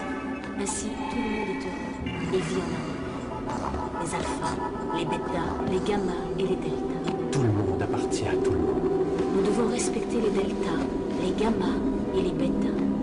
Nous sommes tous utiles et je suis fier d'être un alpha. J'aurais détesté être aussi ennuyeux qu'un delta. Suivre des ordres comme un gamma ou surveiller comme un bêta. Nous sommes tous utiles. Nous devons respecter les deltas, les gammas et les bêtas. Nous sommes tous utiles. Je suis fier d'être un alpha. Chacun a sa place et un objectif précis. Ainsi, tout le monde est heureux et vit en harmonie. Ça va aller, prends un peu plus de Soma. Tout le monde appartient à tout le monde. Nous devons respecter les deltas, les gammas, les bêtas. Nous sommes tous utiles, mais je suis fier d'être un alpha. J'aurais détesté être aussi ennuyeux qu'un delta. Suivre les ordres comme un gamma ou surveiller comme un bêta. Nous sommes tous utiles. Comme Huxley le prévoyait dans un monde parfait. Et cet auteur-là, c'est pas n'importe qui non plus, c'est-à-dire que c'est quelqu'un qui était d'une famille de ces gens-là. C'est toujours ça qu'il faut voir, c'est que c'est des gens comme Orwell, qui sont très bien informés sur certaines évolutions de l'humanité, etc. Enfin, ça nous lancerait tellement loin, ce serait assez passionnant de réfléchir à ça, mais là, il faudra être encore plus préparé pour vos auditeurs. Alors, pour toi, de toute façon, c'est quelque chose qu'il faut absolument refuser, j'imagine. Il faut se battre contre ça. Je crois que de toute façon, c'est pas tellement de se battre contre ça. Je crois qu'il faut prendre conscience de cette possibilité, voir que cette technologie potentiellement elle existe, que tout est en place pour que ça arrive, qu'on n'est pas à l'abri d'un jour d'une dictature, d'une dictature qui montrerait son vrai visage, parce que peut-être il y a des gens qui vont dire que déjà on est dans un système de dictature aujourd'hui. Et tu sais, c'est le fameux truc, la démocratie, c'est cause toujours. Ça m'intéresse. Voilà. Donc c'est pas tellement de se battre, c'est juste de prendre conscience, et le fait de prendre conscience déjà, ça permet d'éviter pas mal de pièges, et donc de pas mal de mise en place de ces pièges. Pourquoi parler du Bluebeam est important, est intéressant? Pourquoi parler de tout ce qu'on vient de dire ce soir est important? C'est parce que en le disant et en le faisant connaître par d'autres, ben ça rend les choses plus compliquées à mettre en place. Bien sûr, bien sûr. Bah oui, ça éveille le grand public, et quand le pire c'est l'ignorance, et quand le public sait, quand le grand public sait, eh ben il a une arme entre les mains. En tout cas, on est et toi et moi là pour cela, toi dans ton magazine Top Secret, là pour éveiller les consciences, pour dire ce qu'il se passe véritablement. Après, encore une fois, on expose et les gens disposent, hein, je crois qu'on a la même devise. Tout à fait. Mais dans tous les cas, c'est important que quelqu'un expose, et on s'aperçoit que de moins en moins de monde le fait, hein, quand même. Et bravo pour ce que tu fais, c'est vraiment très très très courageux dans notre société aujourd'hui, où quand même c'est le règne de la pensée unique. C'est vraiment bien d'oser faire ce que tu fais, parce que ça peut être assez mal vu, on va dire. C'est sûr. Oh t'inquiète pas, je suis au courant. Hein. Je reçois quelques messages. En tout cas, 1000 fois merci. Qu'est-ce qui réunit la NASA, le FBI, la CIA, les Américains, les Russes, les religions, toutes les religions du monde? Toutes. Et oui, parce que ça y va franchement. En gros, tous les puissants. Qu'est-ce qui les réunit tous au sein de la même conspiration, en tout cas pour certains? C'est le projet Bluebeam initié par la NASA, un projet absolument hallucinant pour imposer une religion du nouvel âge avec la venue de l'Antéchrist. Rien que ça. C'est une espèce de fusion, quoi. C'est une fusion de tout ce qui a pu se faire en termes de conspiration. C'est l'apothéose du conspirationnisme. Magnifique. Alors, le projet Bluebeam, quand même, a des bases scientifiques réelles, en tout cas des bases qui existent et qui sont avérées, puisque de nombreux scientifiques se sont aperçus, effectivement, qu'on avait par des micro-ondes ou par d'autres moyens modernes, la possibilité d'influencer des personnes. Un petit peu comme quelqu'un qui ferait de la télépathie serait capable d'influencer une personne. Donc on serait capable de rentrer dans le cerveau des gens pour leur véhiculer des messages directement, comme s'ils avaient une petite voix à l'intérieur qui leur soufflait. Alors à ça, évidemment, plusieurs expériences, plusieurs scientifiques qui se sont penchés sur la question. Alors, il y a eu des chercheurs, des psychologues. Ça a réellement commencé en 1974, ces études-là. Et par exemple, pour un chercheur qui a quand même été prix Nobel, il a effectué des expériences, une série d'expériences qui démontraient qu'on pouvait entendre et comprendre des messages transmis dans une cabine d'isolation par un audiogramme à pulsion micro-ondes, grosso modo qu'on était capable, un petit peu comme une radio est capable de recevoir des ondes et de les transformer en voix, l'être humain, son cerveau était peut-être capable de faire la même chose. Et de là, évidemment, des tonnes de gens ont commencé à dire oui, mais si on est capable de faire ça, imaginez les manipulations que les puissants seraient capables de nous faire subir. Et bien sûr, quand on va dans ce sens-là, on est en droit de se dire que la plus grande conspiration du monde va être lancée, parce que si on peut influencer la population sans qu'elle s'en rende compte et la faire aller où est-ce qu'on veut, évidemment... Alors manifestement, ce qu'il en ressort là, d'après ce que tu nous dis, c'est assez positif pour l'humanité. Pour l'instant. Pour l'instant. D'accord. Alors, avec cette animation virtuelle et le son provenant de la profondeur même de l'espace, les fidèles de diverses croyances fortement impressionnés, évidemment, seraient témoins du retour de leur sauveur comme d'une réalité vivante. Ensuite, les projections de Jésus, Mahomet, Bouddha, Krishna, enfin... toutes les divinités se fondront en une seule figure. Donc on aurait comme ça une espèce de morphing dans le ciel de tous les prophètes que les religions connaissent, pour former une divinité unique qui serait l'Antéchrist et qui expliquera que toutes les écritures sacrées ont été mal interprétées et incomprises, et que les vieilles religions sont responsables d'avoir dressé l'homme contre l'homme. Bref, cette grande mystification aura pour effet de générer un désordre social, politique, culturel et religieux, et de créer la divinité unique, l'Antéchrist de la NASA. Ah oui, non, parce que donc ça serait un Antéchrist, hein, c'est le terme... C'est le terme officiel. Hein, d'accord. Voilà. On arrive à la troisième phase. La troisième phase, elle va conjuguer la télépathie et l'électronique. Donc ça, je vous en parlais au début, c'est ces recherches qui ont prouvé qu'effectivement, on arriverait sans doute au moyen d'ondes à interférer sur les pensées des gens, à les conditionner. Donc, cette troisième phase conjuguerait la télépathie et l'électronique avec des systèmes d'émission pour atteindre chaque personne en vue de les persuader que c'est son propre Dieu qui lui parle. Donc, grosso modo, chacun entendrait une petite voix, un petit message et serait convaincu de recevoir un message divin. En fait, le but est de former ce qu'on appellerait la pensée artificielle diffuse. Alors, comme je disais, des expérimentations à ce propos ont eu lieu dans différents pays et on sait évidemment que des impulsions à basse fréquence peuvent produire des signaux auditifs qui sont audibles pour un seul individu mais pas pour le reste de sa communauté par exemple. D'accord. Donc on est vraiment capable de cibler comme ça certaines personnes pour les influencer. Donc par exemple des présidents, des hommes d'influence à la tête d'État, des religieux pour vraiment les conduire où est-ce qu'on a envie d'aller. Et là, on arrive à la quatrième phase. Alors, la quatrième phase, ça serait un concentré de manifestations surnaturelles. Alors, il y aurait 3 leurres différents. Le premier leurre, ça serait une invasion extraterrestre qui surviendrait au-dessus de chaque ville, au-dessus de chaque grande ville du monde. C'est brillant comme... C'est brillant, ça réunit tout.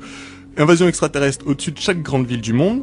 Le second leurre, ça serait de faire croire aux chrétiens qu'un merveilleux événement va survenir sous la forme d'une intervention extraterrestre bénéfique, ça dans le but de protéger les terriens d'un démon impitoyable. Oui. Alors le but de ce second leurre, évidemment, de cette manœuvre, c'est de rassembler d'un seul coup tous les opposants à l'ordre mondial juste avant le début du spectacle céleste, celui dont on parlait tout à l'heure. Le troisième point de cette quatrième phase est l'usage global de tous les moyens de communication modernes pour diffuser des ondes. Alors tous les moyens, c'est téléphone portable, radio, internet, bref, tout ce qu'on a, talkie-walkie, tout ce qui existe, pour diffuser des ondes visant à déstabiliser psychiquement les populations au moyen d'hallucinations individuelles et collectives. Et donc, on arrive là à la fin du projet Bluebeam qui a pour conclusion qu'après la nuit des 1000 étoiles, c'est comme ça que l'appellent les conspirationnistes, et à la suite de tous les bouleversements mondiaux, que la population mondiale soit prête à accueillir un nouveau messie en chair et en os, un cyber-Rockefeller, comme il l'appelle, faussement extranéen, puisqu'en fait il ne serait pas extraterrestre du tout. D'accord. Et qu'on suppliera de rétablir l'ordre et la paix à n'importe quel prix, mais surtout, évidemment, au prix de notre liberté individuelle. Et c'est là que le projet Bluebeam devient extrêmement pervers, puisque une unité artificielle des peuples permettrait de régler les problèmes urgents, lesquels évidemment ont été de toute façon créés de toutes pièces, donc faciles à régler. Mais progressivement, évidemment, face à cette tyrannie de la nouvelle religion mondiale, apparaîtrait un nombre de personnes qui se réveilleraient, qui prendraient conscience qu'ils sont manipulés. Et là, le contrôle de la Terre se partagerait rapidement entre les mains d'une caste de grands prêtres, donc ceux qui se seraient réveillés, qui auraient pris conscience qu'ils sont manipulés, et de technocrates impitoyables agissant au nom de Dieu. Évidemment, le but de cette dictature est de contrôler tous les habitants et d'exploiter de façon globale les ressources de la planète. Captain, take the reins and steer us towards the clear. Ceux qui l'aiment l'écoutent pour savoir ce qu'il va dire. Ceux qui en ont peur l'écoutent aussi pour savoir ce qu'il va dire. Bob est sur Ado. Comme tous les soirs, je le répète, Bob vous dit toute la vérité n'aurait pas la même saveur sans vos témoignages, vos réactions. Pour cela, les réseaux sociaux, ce soir encore, vous appartiennent. Et oui, vous pouvez réagir via Twitter, Maudiès Bob Vérité, et sur la page Facebook, Bob vous dit toute la vérité sur Ado. Merci Mon Elliott, et merci aussi à tous ceux qui alimentent les blogs, qui parlent de l'émission, à tous ceux qui usent leur réseau pour dire qu'ici sur Ado, il existe un homme qui dit tout haut ce que beaucoup pensent tout bas sans jamais avoir eu le courage de le dire. Et pour commencer, place au projet Bluebeam Project avec Paul Ponceau. Bonsoir Paul. Bonsoir Marc. Non, moi c'est Bob. Bonsoir Bob. Mais c'est pas grave. Un point pour moi. C'est parce que j'ai parlé de Margré juste avant. Exactement. Qui est un ami d'ailleurs. Oui, c'est pour ça. Comme ça détend l'atmosphère. Alors Paul, vous êtes chercheur de vérité, un peu comme moi. Alors vous avez écrit Le Plan secret du diable, édité à compte d'auteur. Il parle, ce bouquin, de présence reptilienne, donc du projet Bluebeam, des nouvelles vibrations et de la mise en place du nouvel ordre mondial. Alors, pour ceux qui connaissent pas du tout, qui sont pas du tout branchés, en quelques mots, c'est quoi le Bluebeam Project ? Le Bluebeam Project, c'est tout simplement la volonté de mettre en scène l'arrivée d'un faux sauveur pour extorquer le consentement de l'humanité à un gouvernement mondial, à une religion mondiale. Et tout ça sous fond de nouvelles vibrations de réveil de l'humain. Donc ce nouveau sauveur incorporera à la fois les caractéristiques des sauveurs des différentes religions et des caractéristiques scientistes, sous-entendu faux sauveurs extraterrestres, faux messie et tout ça. Voilà. Donc en fait, c'est la grande manip, quoi, en fait, tout simplement. Exactement. La grande manipulation au niveau du mouvement New Age. Manipulation qui s'inscrit d'ailleurs dans tout notre quotidien, dans toute notre vie, à la fois dans notre vie de tous les jours et dans la politique internationale, l'actualité. Voilà. Alors moi, quand on a commencé à travailler sur l'émission, on a vu souvent la NASA revenir. Est-ce que on a dit au départ que c'était la NASA qui était derrière tout cela? Alors j'étais un peu surpris parce qu'il y a un aspect très religieux quand même dans ce Blue Beam Project également. On en parlera, on va le détailler. Est-ce que la NASA est au départ à l'origine de ce projet ou pas du tout? Clairement, la NASA est un des fers de lance du projet. La NASA va être utilisée dans ce projet, mais la NASA n'est pas du tout à l'origine de ce projet. Ce qui est à l'origine de ce projet, c'est essentiellement ce qu'on peut appeler les Illuminati, ce qui est complètement différent des Illuminés de Bavière. Certaines races d'entités extraterrestres ou d'entités sans âme que certains qualifient de reptiliens, d'autres qualifieront dans le langage plus judéo-chrétien de démons, certaines autres personnes les qualifieront de djinns, en bref des entités non humaines. Et il y a également certaines sociétés secrètes qui sont utilisées par les Illuminati, utilisées par les entités non humaines pour mettre en place ce projet. Est-ce qu'il a des chances d'aboutir véritablement ce projet ? Ou est-ce qu'on est vraiment dans une utopie? Parce que arriver à un moment donné, se dire bon, je vais manipuler le monde entier, on peut le faire avec des gens qui sont pas quand un QI proche d'une huître. Mais à un moment donné, quand on réfléchit un petit peu, bon, on se dit quand même, il faut pas nous prendre pour des cons, non? La manipulation a lieu tous les jours, à tout moment. Par exemple, moi, je fréquente beaucoup de gens dans le mouvement New Age, des gens dits éveillés, et je suis surpris de voir le nombre de personnes qui se laissent manipuler par des imbécilités, comme par exemple la mascarade de la démocratie, la mascarade de la politique. Beaucoup de gens dans le milieu New Age disent je vote parce que je dois voter, parce que des gens sont morts pour ça. Ils vont voter pour des candidats qui représentent qui sont très souvent deux faces d'une même pièce. On voit aussi beaucoup de gens qui sont dans soi-disant réveillés, mais qui sont dans cette optique de l'arrivée d'un sauveur externe et tout ça. Donc la manipulation fonctionne très bien. Un exemple de manipulation, c'est la manipulation du 11 septembre. Il faut savoir que... On avait fait un sujet le 11 septembre dernier, très belle émission dessus, à 2 heures, c'était magnifique. Il faut savoir par exemple que lors du 11 septembre, beaucoup d'Américains disaient que Bush ne faisait pas assez pour les protéger.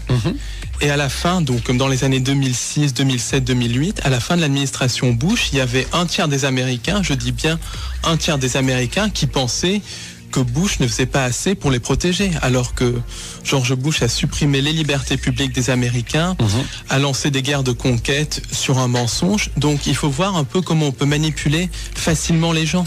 On a toujours la sensation, Paul, que tout ça, ça vient des États-Unis. Est-ce que c'est vrai qu'au départ, la genèse, elle est américaine ou pas? Pas du tout, pas du tout. La genèse de tous ces projets, alors si on remonte à très loin dans le temps, à l'époque sumérienne, égyptienne, babylonienne, à l'époque des civilisations anciennes, la genèse, c'est essentiellement la civilisation de Sumer, la civilisation égyptienne, donc qui est en fait civilisation de Sumer qui allait jusqu'au Caucase, jusqu'en Iran, la civilisation égyptienne, mais il y a aussi un rôle très important de la Chine, du nord de l'Inde, de certaines régions du Tibet. Donc c'est une genèse qui est... Et donc quand je vous écoute, ça veut dire ça remonte à très loin. C'est une manipulation de l'humanité qui remonte à 6, 7, 10 000 ans et même à des temps bien antérieurs, à l'époque du déluge. Donc il y a à peu près 12 000 ans et encore... Mais déjà, Paul, moi j'ai l'impression quand même qu'aujourd'hui, les religions, elles manipulent déjà tout le monde. C'est-à-dire que... j'en viens justement. De nos jours, en fait, le point principal de la manipulation, c'est l'Europe. Alors je dirais qu'il y a plusieurs lieux de manipulation. Le lieu de manipulation numéro 1, c'est la City de Londres qui manipule la finance. Numéro 1, ex aequo avec le Vatican, avec Rome qui manipule la spiritualité. Beaucoup de choses sont dirigées du Vatican, qui est une institution sataniste qui a perverti complètement le message du Christ. Il y a aussi une manipulation au niveau de Bruxelles avec l'OTAN, qui est une armée mondiale. au niveau aussi de l'Allemagne, parce que les réseaux nazis sont extrêmement importants dans ce qu'on peut appeler le nouvel ordre mondial, et au niveau de la ville de Paris, la ville lumière, qui est une des capitales philosophiques du nouvel ordre mondial. Donc c'est au niveau de l'Europe qu'a lieu l'essentiel de la manipulation, et au niveau de l'Asie. La Chine joue un rôle très important dans cette manipulation, puisque, pour faire simple, l'essor de la Chine a été voulu, justement, et c'était calculé, c'était prévu. C'est calculé, voilà. C'est complètement prévu que la Chine arrive au sommet de l'élite mondiale. Parce que la Chine, c'est un blueprint de la société du nouvel ordre mondial. Bien sûr, Paul, vous annoncez des choses, mais j'imagine que vous avez basé vos écrits sur des recherches. Exactement. Comment s'est passé déjà vos recherches et sur quoi vous vous appuyez? Alors écoutez, déjà je m'appuie sur 20 ans de recherche, puisque j'ai 32 ans, mais j'étudie ça depuis l'âge de 12-13 ans. Je me base aussi sur beaucoup de témoignages, j'ai rencontré beaucoup de gens. En plus, je me base sur beaucoup de lectures, j'ai beaucoup lu sur le sujet. J'ai aussi une formation scientifique, je suis biologiste et journaliste scientifique de formation. Donc j'arrive quand même à décerner ce qui est vrai et ce qui n'est pas vrai.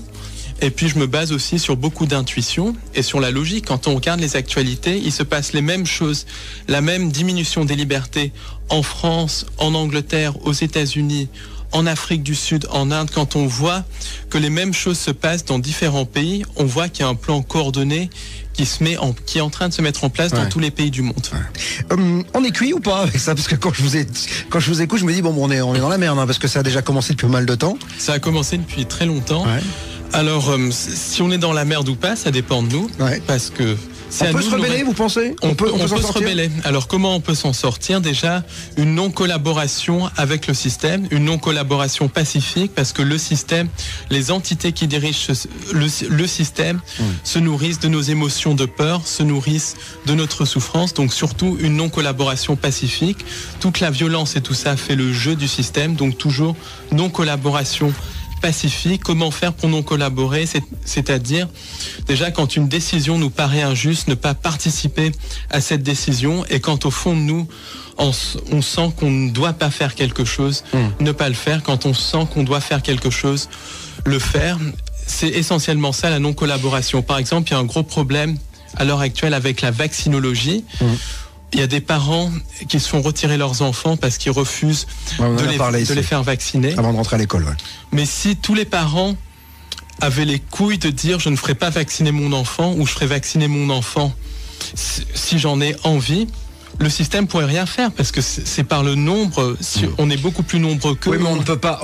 D'accord, mais on ne peut pas non plus ne pas comprendre que certains vaccins, quand même, ont sauvé des vies. Alors ça, Pasteur, c'est pas un enfant de cœur quand même. Donc voilà, on lui doit beaucoup de choses quand même. Le dogme pastorien est faux de A jusqu'à Z. Il faudrait mieux regarder du côté de Béchamp et du côté du terrain, parce que pour Pasteur, c'est une médecine extrêmement économique, une médecine de fric en fait. Parce qu'il faut savoir que Pasteur a été mis sur le marché par Napoléon III pour faire concurrence à la chimie allemande, qu'il était extrêmement connecté à un réseau de sociétés secrètes, un réseau franc-maçon, et le dogme pastorien, c'est essentiellement un microbe, une maladie, un vaccin. Donc ça fait vendre, ça fait vendre, ça fait vendre. Et ça crée la peur, alors que le vrai dogme, c'est le dogme de Béchamp. Une maladie naît à cause d'un terrain. D'ailleurs, on le voit, quand il y a des épidémies hivernales de grippe, beaucoup de gens vont avoir la grippe et beaucoup de gens ne vont pas l'avoir dans une même famille, parce que c'est une question de terrain. Et c'est ce qui explique que des thérapies beaucoup plus douces comme l'homéopathie fonctionnent, parce qu'elles travaillent sur le terrain. Qui est derrière la conspiration médicale ou la conspiration en général? En général. Alors, qui est derrière? C'est essentiellement des entités sans âme que certains qualifient de reptiliens, que d'autres qualifient de démons, d'autres encore peuvent qualifier de djinns. Ça, c'est en fonction de la religion, du langage, de la religion, de la croyance. Mais c'est essentiellement des entités interdimensionnelles qui n'ont pas d'étincelle divine, des sortes de formes d'intelligence artificielle qui nous manipulent par la peur. Mais alors, attendez, je reprends... J'essaie de comprendre, Paul. Donc, vous me dites qu'aujourd'hui, le projet Bluebeam est donc dirigé par des entités. Mais d'où elles viennent, ces entités? C'est quoi, extraterrestres, pas extraterrestres? Elles sont où dans l'univers? C'est des entités qu'on peut qualifier d'extraterrestres parce qu'elles ne sont pas humaines, mais qui essentiellement vivent dans les interunivers. Les interunivers, c'est quoi?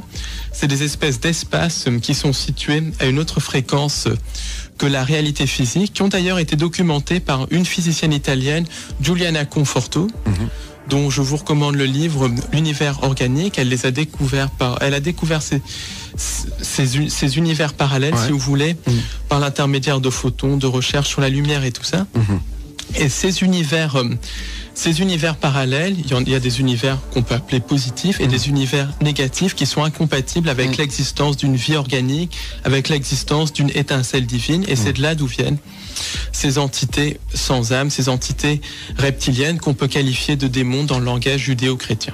On parlera justement des différentes dimensions demain, puisqu'on ouvrira le dossier avec James Carvaljan, si je ne m'abuse. Alors si je peux rajouter un mot sur ces entités, il y a beaucoup de programmes américains qui ont mené des expériences de voyage dans le temps dans les années 40, 50, 60, 70, 80, qui ensuite sont passés de la clandestinité à la clandestinité encore plus grande à partir de 1983. C'est notamment l'expérience de Philadelphie, le programme Montauk. C'est quoi l'expérience de Philadelphie? Quand vous êtes en train de me dire que, en fait, on a réussi à voyager dans le temps et qu'on ne le sait pas. Il y a un voyage dans le temps qui est pratiqué de manière régulière par le sommet du complexe militaro-industriel, mais il y a aussi le voyage dans d'autres dimensions. Et en fait, l'expérience de Philadelphie, en 1943, ça n'avait pas été un navire qui a été transporté dans le temps, ça a été un navire qui a été transporté dans une dimension parallèle, dans la dimension des interunivers.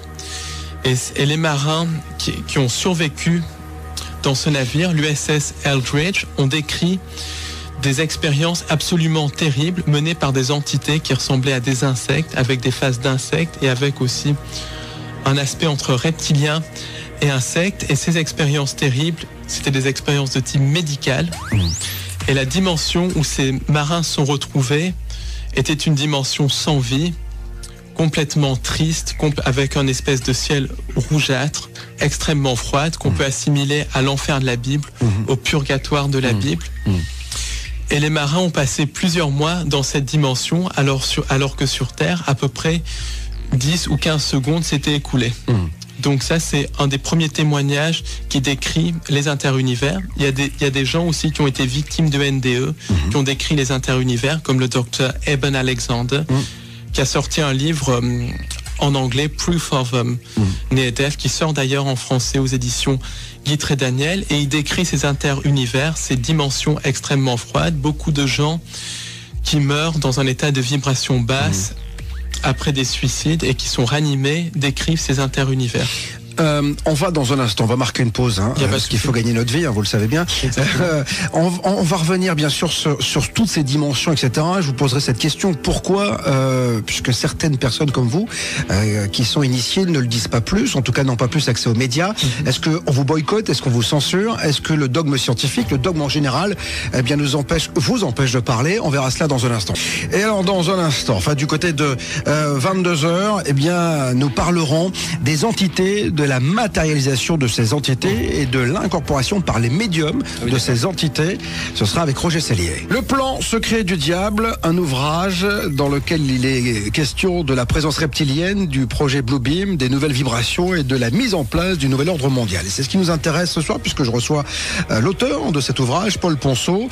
On va donc revenir sur la question que je vous ai posée tout à l'heure, les médias, etc., etc. On a la sensation que on parle pas de tout cela, que tout est un peu caché. Et encore une fois, je dirais, ces entités dont vous nous parlez, qui sont sous d'autres dimensions, qu'est-ce qu'elles retirent de ce projet Bluebeam et de cette grande manipulation? D'abord les médias. Alors les médias, de toute façon, sont complètement inféodés à ce qu'on appelle les Illuminati, à ce réseau de sociétés secrètes. Par exemple, il n'y a jamais de petites annonces pour être présentateur aux 20h. Quand on est présentateur, c'est qu'on fait partie de certaines sociétés secrètes, qu'on s'est dans 99% des cas incliné devant le système, qu'on s'est incliné aussi devant le réseau de sociétés secrètes. Il y a aussi une ligne directrice à dire. Par exemple, dans la presse, on ne peut pas être pro-palestinien, il faut être pro-israélien, pro-sioniste. On ne peut pas dire la vérité sur le 11 septembre, il faut suivre la version officielle qui est complètement Ce qui vous dérange quoi, vous, c'est la liberté d'expression, c'est ça? Il n'y a aucune liberté d'expression dans la presse, en fait. La presse, c'est la propagande du régime, que le régime soit de droite ou de gauche, parce que droite et gauche, c'est la même chose. Alors c'est ce que vous pensez des médias. Heureusement, on est là. Donc, voilà. Heureusement, on peut vous permettre de dire toute la vérité. En tout cas, votre vérité. Je le dis toujours. Hein.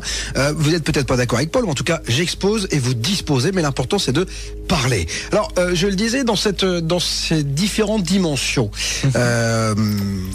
Que vous annoncez avec ce projet Bluebeam, donc puisqu'on serait manipulé par des insectes un peu reptiliens. Des entités de type reptilien. Exactement, qui ressembleraient donc à ces bestioles-là. Mais il y en a d'autres aussi, parce qu'il y a des entités de type arienne, des entités de type gris, des entités de type... Donc c'est ce qu'on appelle les extraterrestres finalement. Quand les gens disent, voilà, j'ai été enlevé par un petit gris, par un reptilien, tout ça, finalement c'est ça. Alors, les enlèvements extraterrestres, donc Marc qui va parler tout à l'heure. Marc Gray, ce sera tout à l'heure du côté de 23h. Eh ben, lui, il en dira certainement un petit peu plus que moi, mais moi, ce que je pense en tout cas sur la thématique des enlèvements, c'est qu'il y a deux types d'enlèvements. Il y a les enlèvements qui sont produits par les entités extraterrestres, les entités extraterrestres sans âme, qui ont essentiellement un but d'hybridation et un but aussi de propagande de l'idéologie extraterrestre. Et il y a les enlèvements qui sont dus au programme de contrôle mental. Ces enlèvements dus au programme de contrôle mental rentrent dans le projet Bluebeam. Ils sont là pour créer des alters, pour créer les grands prêtres de la nouvelle religion mondiale, qui sera basée, au moins en partie, sur la vénération de ces entités sans âme. Donc il y a les vrais enlèvements extraterrestres et les enlèvements qui sont dus au complexe militaro-industriel, au programme de mind control, et qui paradoxalement sont faits avec la technologie extraterrestre, puisqu'au niveau du complexe militaro-industriel, il y a une collaboration constante avec des entités extraterrestres. Alors j'ajoute que contrairement à ce que pensent beaucoup de gens du milieu New Age, et là je vais être un peu iconoclaste, les enlèvements par leur nature même ne sont pas positifs ni rien, parce que quand on commence à violer l'intimité de quelqu'un, quand on commence à agir sur l'esprit des gens, quand on commence à agir sur les couilles de la personne, il faut dire les choses telles qu'elles sont. Il y a rien de positif là-dedans, que ça soit fait par des entités extraterrestres ou par le complexe militaro-industriel, il n'y a rien de positif là-dedans. Alors Paul, le but en fait de tout cela, la finalité c'est quoi ? Parce que vous m'avez dit que ça a commencé il y a 6-7 000 ans, même bien avant. Donc c'est quoi le but ? Alors, déjà parce qu'ils ont mis du temps, parce qu'ils y sont pas arrivés finalement. Est-ce qu'on est rebelle un peu plus ? Est-ce que l'homme est finalement pas si malléable ? Globalement, si on est dans un état de vibration élevé, on n'a aucun risque en fait, globalement. Parce que les gens qui meurent sont dans un état de peur et tout ça, et moi je ne suis pas dans un état de peur quand il s'agit de transmettre cette information. Je la transmettrai quel que soit le prix. Voilà. Donc quand je vous écoute, on a la sensation d'être dans Matrix finalement. Exactement. On est dans Matrix. Alors le projet Bluebeam, pourquoi il se met en place maintenant ? Pourquoi ça met autant de temps ? Parce que justement, les entités sans âme ont besoin du consentement de l'humain pour manipuler les gens. Alors, pour qu'une manipulation marche, la personne manipulée doit consentir à être manipulée. Alors, le consentement peut s'obtenir par le silence, qui ne dit rien consent, ou on peut leurrer les gens à consentir. Par exemple, un des modèles de consentement les plus basiques, c'est la démocratie, ou démocratie comme je l'appelle. Parce que la démocratie n'existe absolument pas et n'a jamais existé. La démocratie, c'est une illusion. À chaque élection présidentielle, on donne aux gens le choix de choisir entre deux partis différents, alors que c'est deux faces d'une même pièce. Oui, mais qu'est-ce que vous voulez proposer alors ? Parce qu'on avait reçu Étienne Chouard également, qui nous avait parlé de tout cela. Je lui avais dit quelle est la solution, parce que ne pas voter, c'est quelque chose qui moi me gêne, parce que alors je suis peut-être pas initié, je comprends pas tout ce que vous me dites, mais en tout cas moi on m'a donné la possibilité de mettre un bulletin dans l'urne, de droite, de gauche, d'extrême droite, d'extrême gauche, etc. Et puis je me dis que finalement au cours du temps, on voit encore qu'il y a quand même certains pays qui sont toujours sur un régime de dictateur, et puis d'autres qui sont en tout cas de ce côté-ci de l'Atlantique plutôt des régimes de démocratie. Alors même si je pense que quand vous me parlez de dictature, c'est la dictature de la finance, etc. C'est ce que vous avez. Mais on est quand même vachement plus libre qu'au Mali, par exemple, où on voyait que, on est quand même. Encore qu'au Mali, il y a un génocide qui est en train d'avoir lieu, une guerre coloniale qui est en train d'avoir lieu, parce que quand un régime est à bout de souffle, quand un régime veut détourner l'attention situation des choses, il envoie les troupes pour des guerres coloniales. C'est arrivé dans les années 70. Vous êtes en train de me dire qu'en fait c'est pour c'est un leurre en fait, c'est ça? Exactement, pour gommer la politique de François Hollande, c'est ça? Alors la guerre du Mali, donc justement on peut en parler, ça... Pas trop, parce qu'on va surtout revenir sur le projet Blue Beam, mais non mais allez-y vite fait. Oui, la guerre au Mali, donc elle peut s'interpréter à plusieurs niveaux. En premier lieu, donc c'est un espèce de leurre pour créer une guerre, pour détourner les gens de toute l'austérité économique qui est en train de se mettre en place. Bon, on peut élaborer là-dessus. En second lieu, c'est une guerre pour s'emparer des richesses du Mali. C'est un pays qui est extrêmement riche en pétrole, en hydrocarbures, en minerais. Oui, mais il y a quand même une base au départ. On est là quand même pour les aider. On peut pas laisser faire les exactions, tout ce qui se passe quand même en Mali. Mais les gens qui sont derrière les exactions sont financés par la CIA. Les groupes comme AQMI et tout ça sont liés à Al-Qaïda. Al-Qaïda, qui est une création de la CIA, qui a été créée par la CIA dans les années 80 pour lutter contre les soviétiques en Afghanistan et qui utilisait tantôt comme le gentil, tantôt comme le méchant. Mais alors pourquoi vous me dites? Parce que c'est vrai que moi, depuis que je suis tout gauche, j'ai toujours entendu dire que la CIA était derrière tout. Et pourquoi aujourd'hui on laisse faire encore? Aujourd'hui on laisse faire... Tout le monde le sait, pourquoi on laisse faire?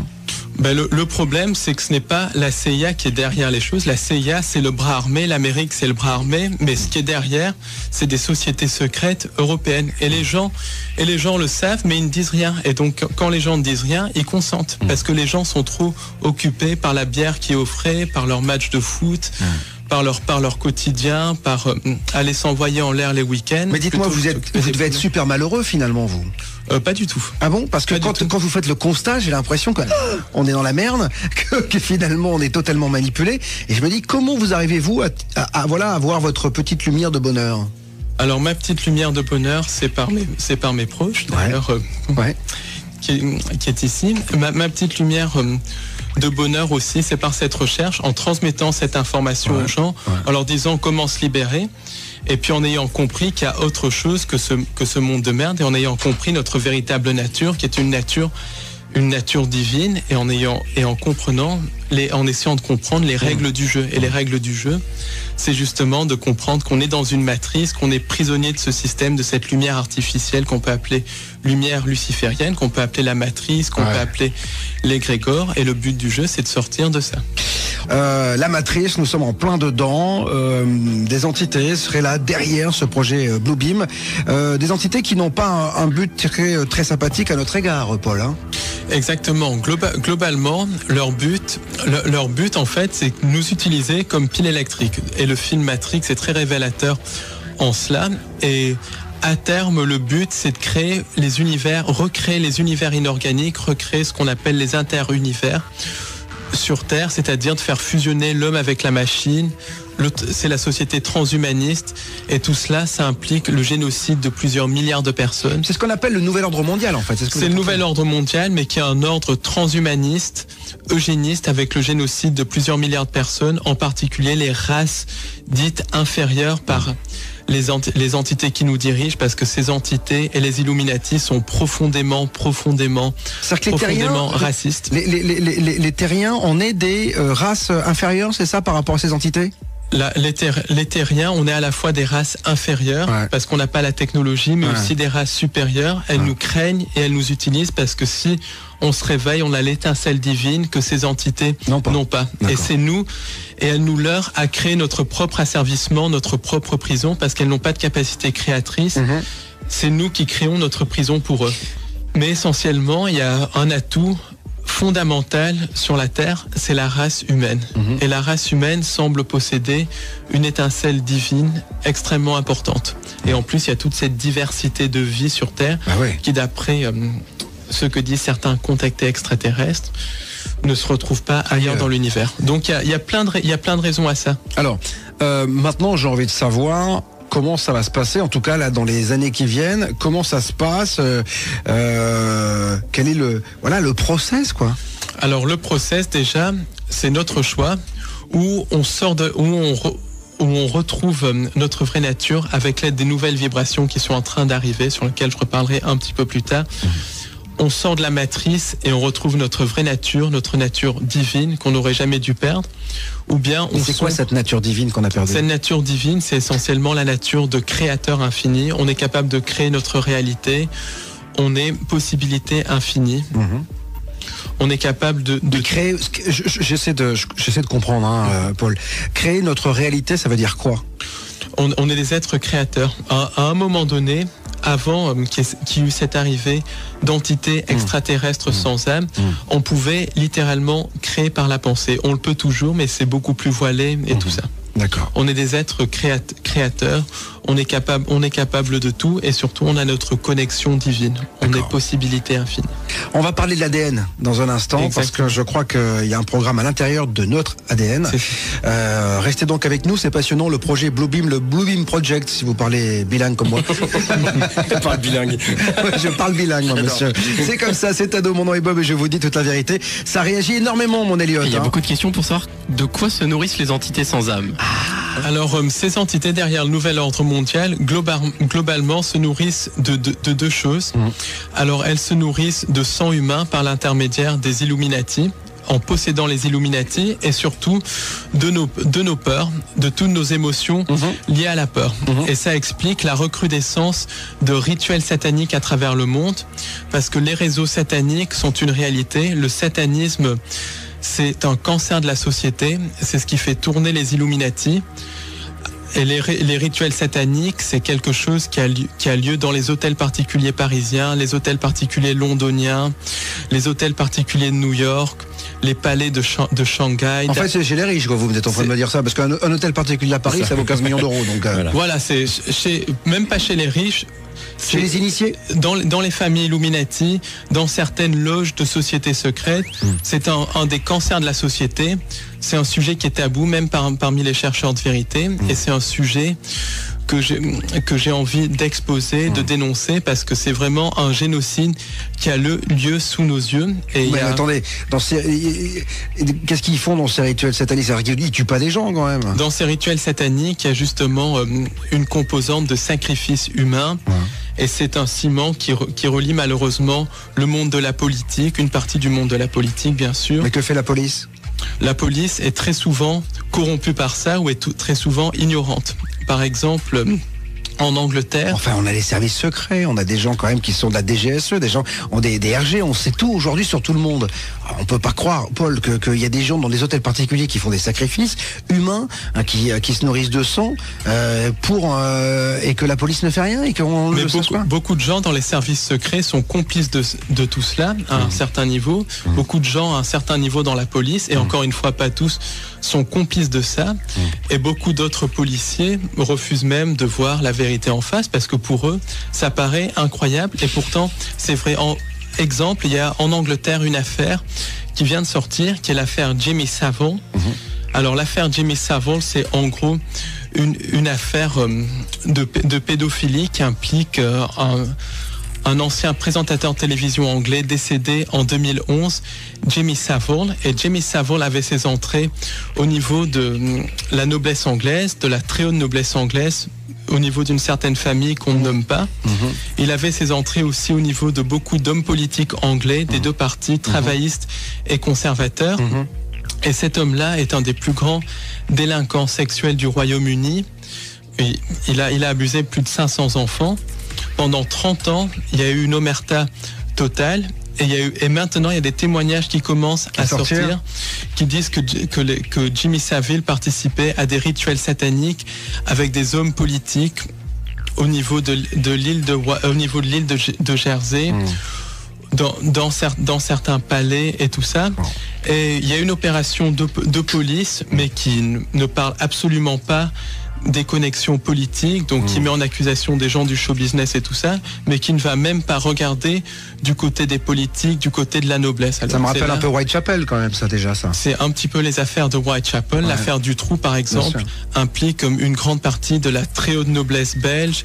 Elle implique aussi un grand nombre d'hommes politiciens belges, des notables de l'OTAN, des notables des Bilderberg. Bon, on a compris que de toute façon, c'était pourri. C'est-à-dire que là, on est quand même dans le sordide. C'est-à-dire que dans le monde politique, globalement, le monde les Illuminati, c'est un système qui est ce qu'on peut appeler satanique, qui est basé sur le sacrifice humain, sur la sexualité dépravée. C'est absolument horrible. Pourquoi ? Parce que l'énergie de peur dégagée lors de ces rituels va nourrir ces entités sans âme qui se nourrissent de nos peurs. Ensuite, il y a d'autres rituels à très grande échelle, des rituels sataniques à très grande échelle, qui font appel au symbolisme. Pourquoi ? Parce que le symbolisme va porter essentiellement la vibration de la personne qui a créé le symbole, et beaucoup de symboles sont créés ou détournés par les Illuminati. Et un symbole, c'est quoi ? Un symbole, ça peut être une figure géométrique, comme le triangle par exemple, ça peut être une date, le chiffre 11 par exemple, joue un rôle de symbole parce que 11 ans c'est associé au cycle solaire et les Illuminati ont détourné le cycle solaire.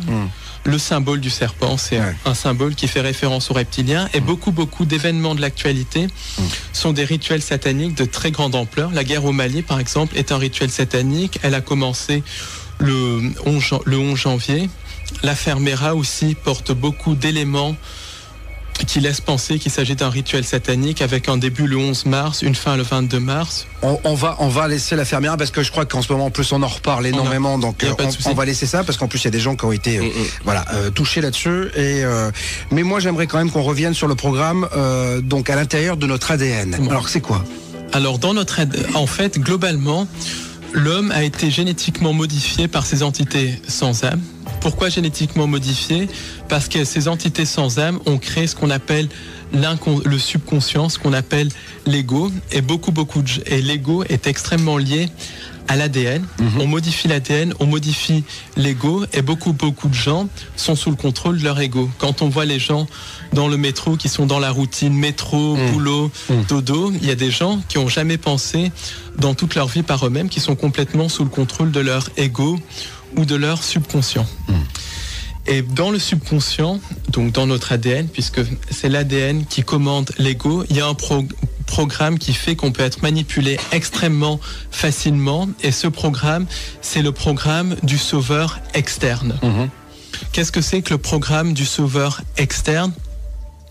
C'est ce programme qui fait qu'on donne notre énergie à quelqu'un d'autre pour venir nous sauver. Et le Blue Beam va faire appel à ça. Essentiellement, les entités sans âme et les Illuminati vont créer un maximum de chaos pour que le chaos organisé ? Un chaos organisé pour que les humains demandent l'arrivée d'un sauveur externe ou accueille à bras ouverts un sauveur externe. Et ça, quand un humain accueille un sauveur externe, c'est un consentement. Et là, les humains consentiraient à être régentés directement par les entités sans âme et au nouvel ordre mondial. Alors vous dites que vous avez rencontré un homme qui vous a dit avoir été modifié avec l'ADN d'un dauphin, c'est exactement. Ça ? C'est-à-dire ? Alors, c'est-à-dire que... C'est un programme quoi, militaire ? Un programme militaire qui a eu lieu en France.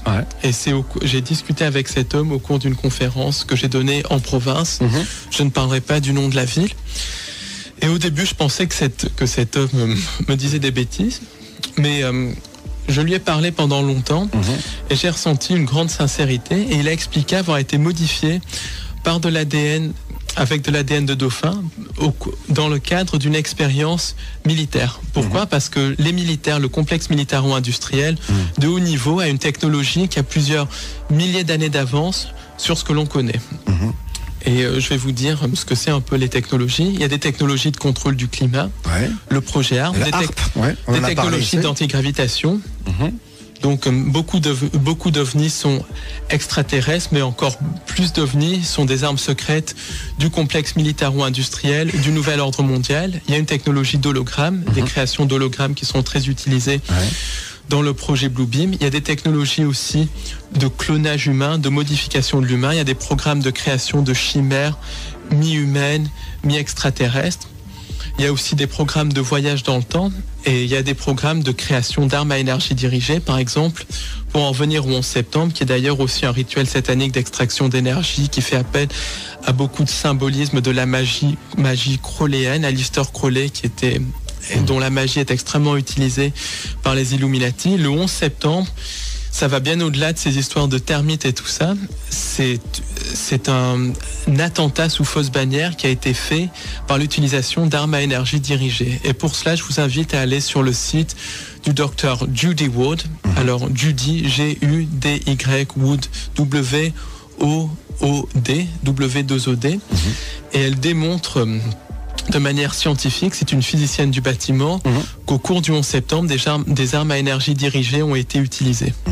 Donc voilà un petit peu un échantillon des technologies qui sont utilisées par le sommet du complexe militaro-industriel et qui seront extrêmement utilisées lors du projet Bluebeam.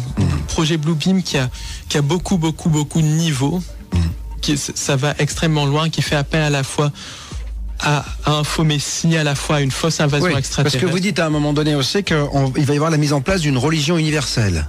Exactement. C'est-à-dire qu'en fait, tous nos dogmes religieux vont tomber, là? Tous les dogmes religieux vont tomber. Mais Paul, moi la question que j'ai envie de vous poser, pourquoi tout le temps Satan? Pourquoi c'est toujours aussi sombre que ça? Pourquoi c'est si sombre que ça? Moi je suis là, vous voyez, ça fait 50 minutes qu'on discute.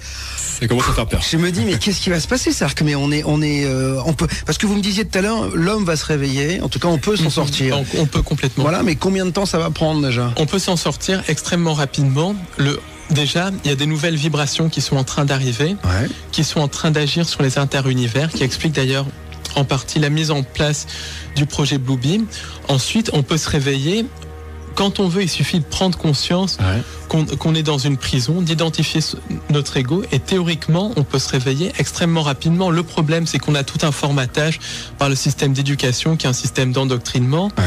On a tout un formatage aussi par les copains. On peut pas penser comme ça, parce que sinon les copains penseront qu'on est... Justement, ils disent quoi, vos amis, quand vous leur parlez de tout cela? Alors qu'ils sont pas dans la librairie, hein. Ceux qui sont à l'extérieur. Vous en avez des amis qui sont à l'extérieur de ce groupe-là? J'en ai quelques-uns, mais j'évite d'en parler avec eux parce qu'il y a beaucoup de gens, malheureusement, c'est des murs de briques. On peut pas leur parler. C'est ce que je dis, cette émission ne peut pas être mise entre toutes les oreilles. C'est exactement. Alors, on essaye, mais c'est très difficile. Il y a aussi... Je peux vous renvoyer en fait le boomerang, vous pouvez le reprendre dans la tête en fait. Il y a peut-être des gens qui disent oui, mais ces propos, c'est justement lui, le nouvel ordre mondial, qui fait passer toutes ces idées. Vous voyez ce que je veux dire? C'est-à-dire que vous avez une théorie, vous avez là, pour le coup, tout est vachement réfléchi. Qui me dit pas que c'est vous finalement qui êtes derrière tout ça? Parce que vous comprenez que je peux vous poser cette question. Oui, bien sûr. En fait, il faut parler de ça parce qu'il faut être complètement au courant de ce qui va se passer. Je donne un exemple. Si on est en train de prendre un pique-nique au milieu d'une voie de chemin de fer parce que tout est beau, tout est magnifique et tout, si on n'est pas conscient que des trains peuvent arriver, on finit par se faire écraser. Donc la première chose pour se sortir de ça, c'est informer les gens, de savoir à quoi on a affaire. Et ensuite, c'est de proposer les solutions. Et les solutions sont extrêmement nombreuses parce qu'on a des aides. Je dis bien des aides angéliques. On a aussi beaucoup de solutions au fond de nous-mêmes, en fait. Alors, vous me disiez aussi, lorsqu'on a préparé l'émission, que les Illuminati ont des technologies qui ont des dizaines d'années d'avance. Ils peuvent donc nous envoyer, puisqu'ils nous envoient des choses plutôt pas mal des fois à des quidam, en disant, comme vous et moi, ils envoient des technologies ou des choses comme ça. En tout cas, des gens qui sont... vous me parliez tout à l'heure de ce monsieur-là qui faisait en banlieue parisienne de l'énergie propre, etc. Mais ils peuvent balancer aussi des infos qui sont pourries. Alors justement, beaucoup de textes de channeling, par exemple, beaucoup de textes de channeling sont issus du projet Arbre, sont issus du bas astral, sont issus même de manipulation mentale, de déclenchement de programmes de contrôle mental. Par exemple, quand on lit des livres de channeling, je suis dans une librairie, je suis bien placé pour le savoir, il y a beaucoup de livres de channeling, c'est vraiment de la merde, c'est ce qu'il faut dire. Il y a rien dedans, il y a aucune spiritualité à l'intérieur, c'est des messages complètement bateaux et tout, donc il y a énormément de désinformation. L'ufologie, par exemple, il y a beaucoup de désinformation qui est balancée dans l'ufologie. Beaucoup de groupes ufologiques sont d'ailleurs tenus par certaines sociétés secrètes, par certains services secrets, et propagent justement la propagande du nouvel ordre mondial. La propagande du nouvel ordre mondial, c'est cette fameuse fausse invasion extraterrestre, alors que l'invasion extraterrestre a déjà eu lieu depuis très longtemps. Et il y a aussi l'autre extrême, c'est des sauveurs extraterrestres, pour qu'on délègue notre pouvoir à quelqu'un d'autre, alors que le pouvoir est en nous, ce qui n'exclut pas des aides, parce qu'il y a des aides angéliques, il y a des aides extraterrestres, mais c'est pas des sauveurs. Même moi, j'ai vécu beaucoup d'épreuves il y a 2 ou 3 ans, et pour tenir, qu'on arrivait où j'en suis, il faut une aide extérieure, parce que je n'aurais pas eu la force de continuer. Mais l'aide, ça ne veut pas dire sauveur. Aide-toi, et le ciel t'aidera, dit la Bible. Dites-moi, c'est marrant parce que vous faites référence quand même à la Bible, qui est quand même... La Bible, où il y a beaucoup de trucs...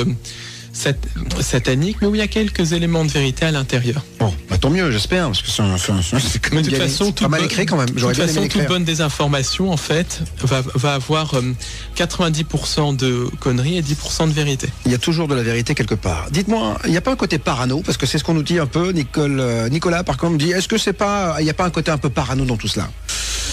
Écoutez, vous comprenez qu'on puisse vous dire ça? Écoutez, on peut retourner l'argument. Qui est le plus paranoïaque, les gens qui pensent qu'il y a des mauvais musulmans qui vont planter des bombes de partout, ou les gens qui s'intéressent au nouvel ordre mondial, qui veulent savoir ce qu'il y a derrière les choses? On rappelle quand même que on dit toujours encore, je le dis toujours, les terroristes, c'est une infime partie de gens qui se disent musulmans. Quand même, les gens dans le monde veulent vivre en paix. C'est vachement important de rappeler, parce que arrêtez de stigmatiser, mesdames et messieurs, parce que ça fait le jeu de certaines partis politiques. Mais justement, beaucoup de gens